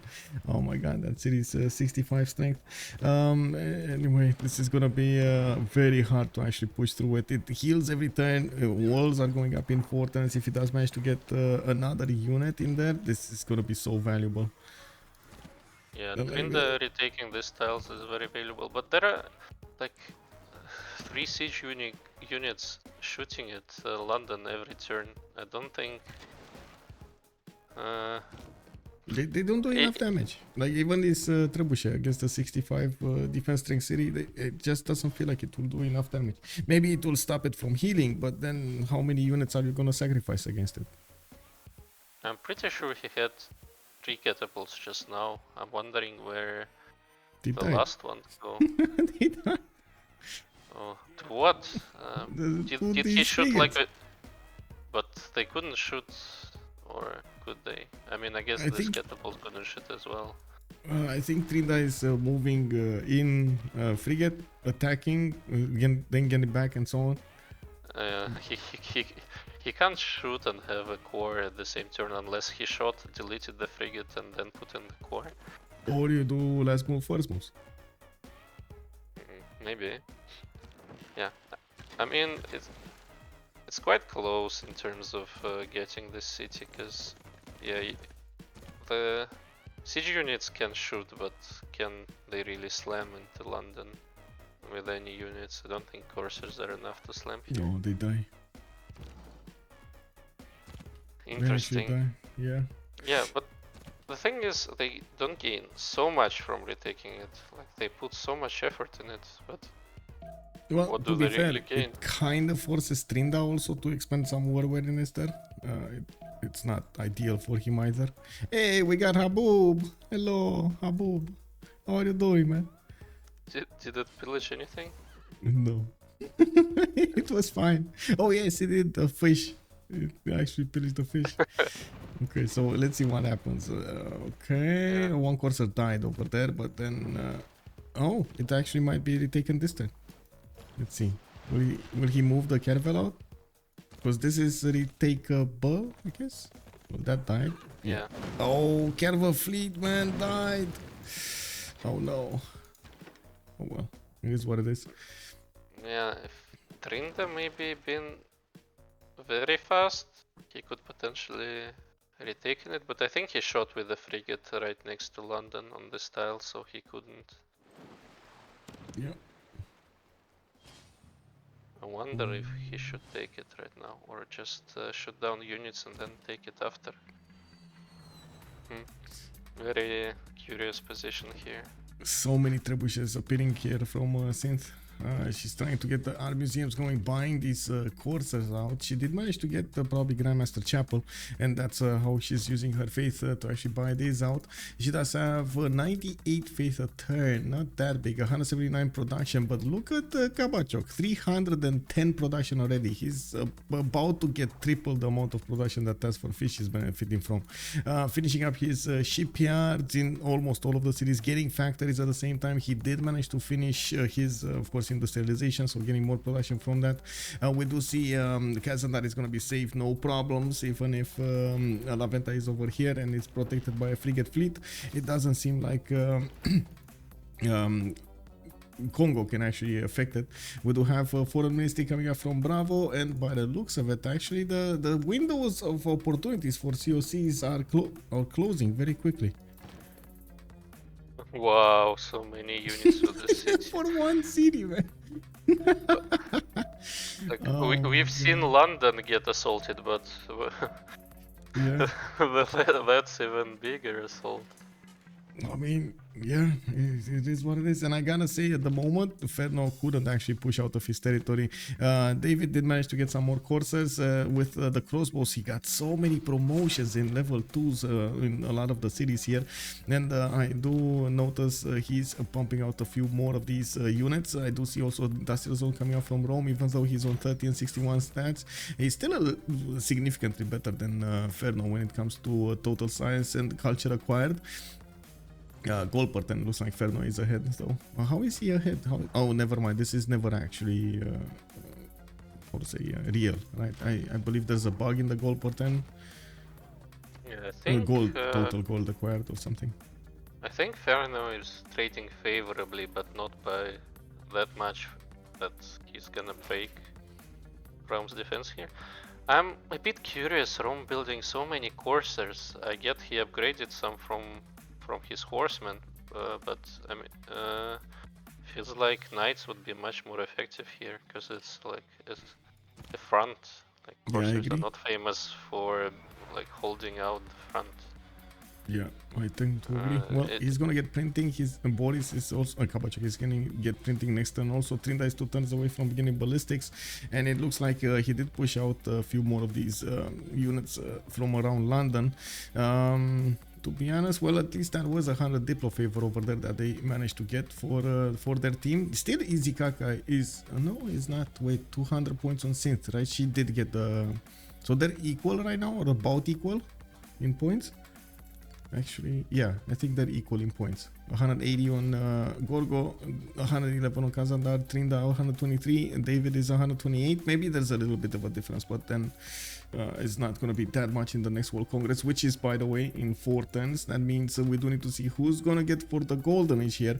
And it looks like we do have Khornie did manage to get the points for that's going to be a heroic. TaskForceFish heroic, Ferno, still quite a few points out, 9 points. Cynth is managing to get normal age. She's 11 points out from getting a golden. Not easy to get there. And I guess, okay, what are the late game opportunities for Boris to actually, or for Kabachok to actually get this finished? Yes, he's gonna try to deny Diplo victory from their opponents, from his opponents. He does have a lot of production. Are we talking nukes? Are we talking GDRs, planes? I think nukes is the most efficient way, right? Nukes with helicopters? That's actually very tricky here, I think, because like nobody has a clear course of action, at least not clear to me right away. Yeah. Just because Canada probably cannot win the game, then Fish is so far away from everybody to do something here, and he's the only one who's simming right now. I mean, Canada technically is simming as well, but yeah. I don't think she can win the game realistically, so I wonder what they're gonna do. Like, for Trynda and Kabachok, it's not immediately clear as well. Maybe Trynda has just to defend on this, on his front against Fish, and then Kabachok is free to do whatever he wants. He doesn't have exactly high science to, for example, go space victory. I don't think he has enough capability to win culture, so maybe it's domination they wanna do, and for that, you're right, probably it's maybe robots, maybe some cheeky missile cruisers to take out some of Fish cities. Maybe we're gonna see, and I don't even know that unit's name, the aircraft carrier on the water, and jet bombers in it, because it all seems so far away. I'm not sure where he can go right now to impact the game. I'm just at a loss here. Well, to be honest, he can take Alpha with battleships. He can take Xi'an with battleships. They can take London. So it's all about Ottawa. And Ottawa can be nuked and helicopters can get there. So I would say the easiest way over here would be either culture victory, which is going to be, well, relatively hard with Cynth defending, or going for a military. Yeah, come to think of it, I agree. I didn't realize Alpha was so close to the coast that you don't actually need anything but battleships to shoot at it. Yeah, and you can shoot it from so many times, 1, 2, 3, 4, 5, it's fine. Yeah. 6 actually. Yeah, if Alpha can be easily taken, yeah, I agree. Like, domination looks like the best course of action here. If it's kind of the question is, do they realize this is at this point? Do they have a plan? I think Kabachok has enough time on his hands to think about it, and he has triple the production of Fish, so shouldn't be that hard for him to. Oh, he did get to that triple number. Whoa, yeah. So I guess we're going to need to see how Cynth is going to try to evolve this, if Fish is going to manage to get back on track, but I guess now he's setting up his industrial zones. He's so far away, 138 production. It's going to take so long to actually catch up to even Trynda. I got to say, to even Trynda. Trynda that's putting so much effort into this war is still much better when it comes to stats and production at the same time. This is what happens with warring an opponent and not managing to secure the kill. And this is another one of the, I guess, decisions that the players make into a game, how much they spend on attacking a player, and what is the difference between you attacking a player and being relevant in behind all of this, or attacking a player and not managing to be relevant behind everything. It might be a few units, it might be a city, it might be the time that you spend to take out your opponent. And Kazandar did amazingly well to just stay alive. This is all that he needed to do. Stay alive, force fish to expend as much production as possible. Yeah, I was questioning for a moment his decision to go Moksha instead of Victor in his cap, but it turned out so well because he was only one turn behind fish to Civil, which gave... True. Yeah, hey, but it was... Khornie developing cities on another continent. He's staying alive and kicking. At least they're gonna have gold. This is good on CoC, right? They have the gold. And I say that, and then I see Kabachek. He just 330 gold per turn. Where is he? Wait, is he going coastals? No. Oh, no. Yes, he is. He's actually trading to the capital of Trynda. Okay. Yeah, I think they've been trading for a long time here. At least Kabachok was trading, and Trynda probably sent whatever traders he could, but it's probably more now, but it wasn't a lot initially because he had 2 harbors and 1 trader from just the start of the game. Yeah. Okay, he might have more at this point. I do see Mahabharata Temple coming up in Ottawa. I do also notice since he's trying to build Statue of Liberty, but it's 9 turns off and it's going to be building roads next turn. She's going to know about this. We do have Kilvakisifani finishing up in Sparta. Also, multiple factories also coming online. 400 production, about double the production of Cynth and triple the production of TaskForceFish is coming up here from just Gorgo. Not even taking into account all of the other nations like Rome and Trynda. Rome actually has 124 points of his own. He's keeping up okay-ish in this aspect of the game, and I'm curious if Kabachok is gonna go with another expansion phase to the west side to get this land acquired and developed quite quickly, because we will need a few more cities here, at least 2 more cities. Or at least I'm thinking I would be greedy to get to those. Anyway, yeah, we do have the Congress going around. We're gonna have a pause for 2 minutes, and we're gonna come back after this. Let me actually vote on this and this and this. This is actually much easier than the last one. Profit me you OP. Okay, so. Come back 2 minutes. We come back in 2 minutes.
Okay, so sorry for that. I was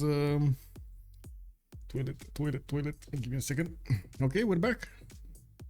What did happen in the Congress? We do have Grid Engineers getting the double points.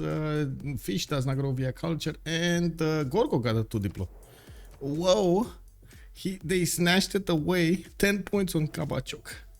Now this is interesting. They snatched it away. They didn't minus their opponents over here since it's only on 6 out of 20. While she did manage to get Mahabali Temple and got 2 more. He has one more about. Wait. Hello.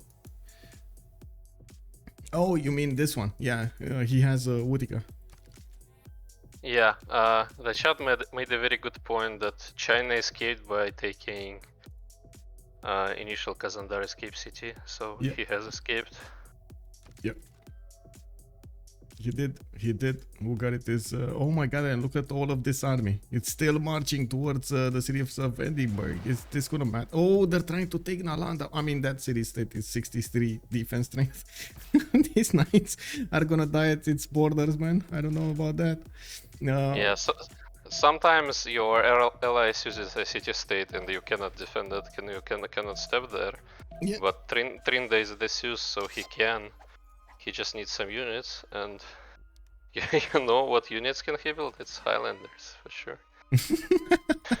Oh man, whenever you say that, I keep thinking it's a meme. Well, I hope we're gonna see some Highlanders.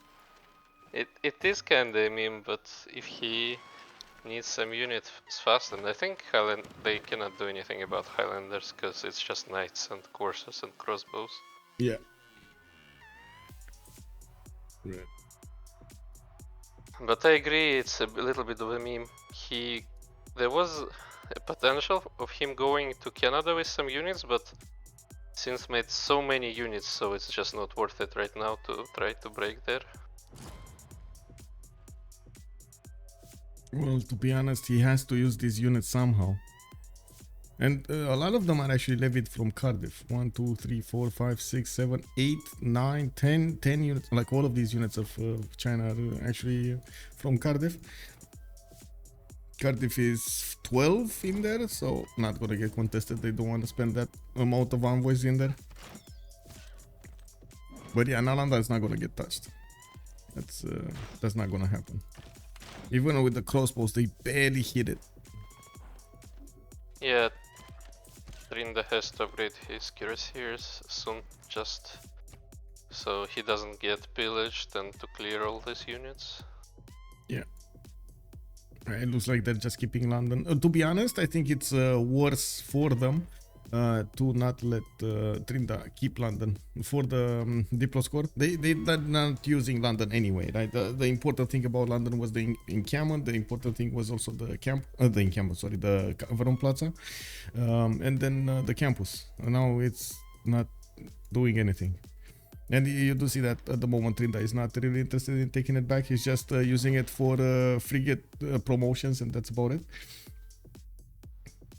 Yeah, it's a stalemate here. If Trynda takes it, it's gonna get retaken, free Diplo favor. But yeah, they're not using anything anyway. Yep. So let's see Kabachok. Kabachok, where is he going? Bottom 3. He's getting Forbidden City. He's finishing up his shipyards and 446 production. TaskForceFish did manage to get to 169. Reform the coinage. Has 89 gold per turn. Khornie is on 200, but very low in stats. Otherwise, Ferno, very low in stats, and it looks like he has been trading the units with Rome for quite some time now. Still doesn't manage to punch through the defenses, but he did manage to chew through a lot of crossbows.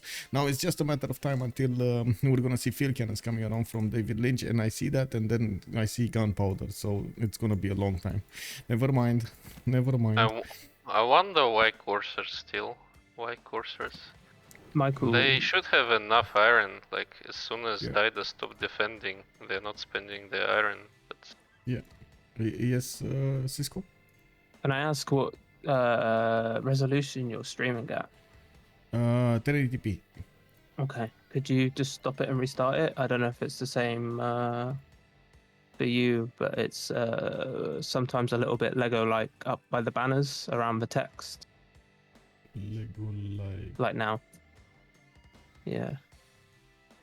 Oh, I think the game just stopped. Look at that. Oh. I don't see drop frames. Like zero drop frames. No, it's only on the Discord stream. Oh, on the Discord stream, it's 1440 on Discord stream. I don't know why. That's just weird. I don't know. It actually drops from time to time, but it's quite nice quality overall. It looks like we do have a winner here. Easy Katka managed to get the win over change of circumstance on this map, which initially was called out to be definitely in COC's favor. They managed to get the big brain moves and managed to come back into this game. Unbelievable. Damori, good evening, sir. And indeed, it looks like we got so many upsets during this tournament over here. With I don't want to spoil everything, but you have the results on the CWC website and on the Discord server. They are closed, and we had quite a few complaints from viewers that no, they don't want spoilers. Okay, sure, we're trying to make that happen. Also, who is that guy? Good evening, sir. The giant W map, indeed. Now we're gonna need to go into the channels to actually hear from both teams now to see what their opinion was about the map, what were their opinions about the game here, and of course, thank you so much, by the way, Demonar and Project Cisco, for joining me on the stream and giving us your insight about what was going on, how the other teams are viewing these games, and also about the players coming up from the Russian community. It's valuable information for us to have over here. Let's actually move to debrief. I think you have access to debrief, right? You should do. I wanted to say goodbye and hope everyone enjoy it a little bit of a beautiful Russian accent. So okay. Yeah. Well, have a good evening and thank you so much again. Yeah, you too. Bye. Goodbye. Okay, so let's sit here for a while to see when the players are going to get in. I'm pretty sure they're actually talking between them about this. Wow, what a game! What an upset in the group stages, hey? Yeah, I mean, it's a good that it's a best of two, but oh my god! Congratulations, Trynda. Hello there, sir. GG. You're so big, Trynda. What were you like, Trynda? What were you feeling when you saw the spawn? Some viewers were trying to screenshot your face over there and send me the. Dude, we were so sad. We had so much better spawns in the map before, but we didn't like our positioning. Yeah. Because we couldn't trade, and then we load into this. But I guess our opponents had the same, right? Like I see England has a peninsula, Canada I feel like doesn't have a lot of space, so like we just hope to just play Susi. But what do you think about this Pangea generation? It's always the third map or something. I don't know. It's like it's weird. I had something the same in my game actually that we just played. Literally one whole side of the map was like 3 tiles wide and a massive strip. It's crazy. Yeah. I do have to say that Canada had 10 camps in her initial cities. 10 camps. Okay. Good camps with like hills or? Not all with hills, but she had like furs and so on, but she never went for the goddess of the hunt. She went for earth goddess and she went holy sites, and then she had to help out so much England because you were pressuring England. It took a while though, and the biggest question we had, if you would be successful with your attack against England because you delayed it like a few turns, 3 turns or 4 turns to get close to mercenaries. Yeah, I wanted to go straight away, but then I saw I had like 4 turns mercenaries, and I upgraded like 2 caravels 1 turn before mercs. We had just had so much gold because Rome chopped like 4 mazes with Magnus, so we had a lot of gold to upgrade it. Oh wait, they don't have access to this? Okay, wait a second. Yeah, they don't see the channel. Not everyone sees it. Give me a second. This was easy Katka. Sorry. They should have access now. Copy link. Give me a second to give them the link. And this channel should actually. I always look at it and I see it's fine, and then there's always something that's happening that it's not fine. Yeah, I heard it before, and people can't join this channel sometimes. Hi guys. Hello there. Congratulations. Oh, thanks. Big IRL war over there next to your opponent. I have a broken mouse. I mean, the program which corrects the density of the mouse collapsed, and it was really slow. I need to reboot my computer to make it work again well, but I didn't did this. Working with super slow mouse, like it changes your DPI manually within like Windows, so it works within Windows to change your DPI. Yeah, I thought about it, but I don't know, just need have time to and the mouse GoPro. Well, I hope you're gonna fix the mouse, man. I had an issue with my mouse also, like a few weeks ago. My scroll wheel stopped working properly, and I was like trying to scroll down, and it was scrolling up, and I was like, no, go down. No, this is not happening. It is so weird when you try to use it. Yeah, and what happened? They got also bad spawns, bad stats?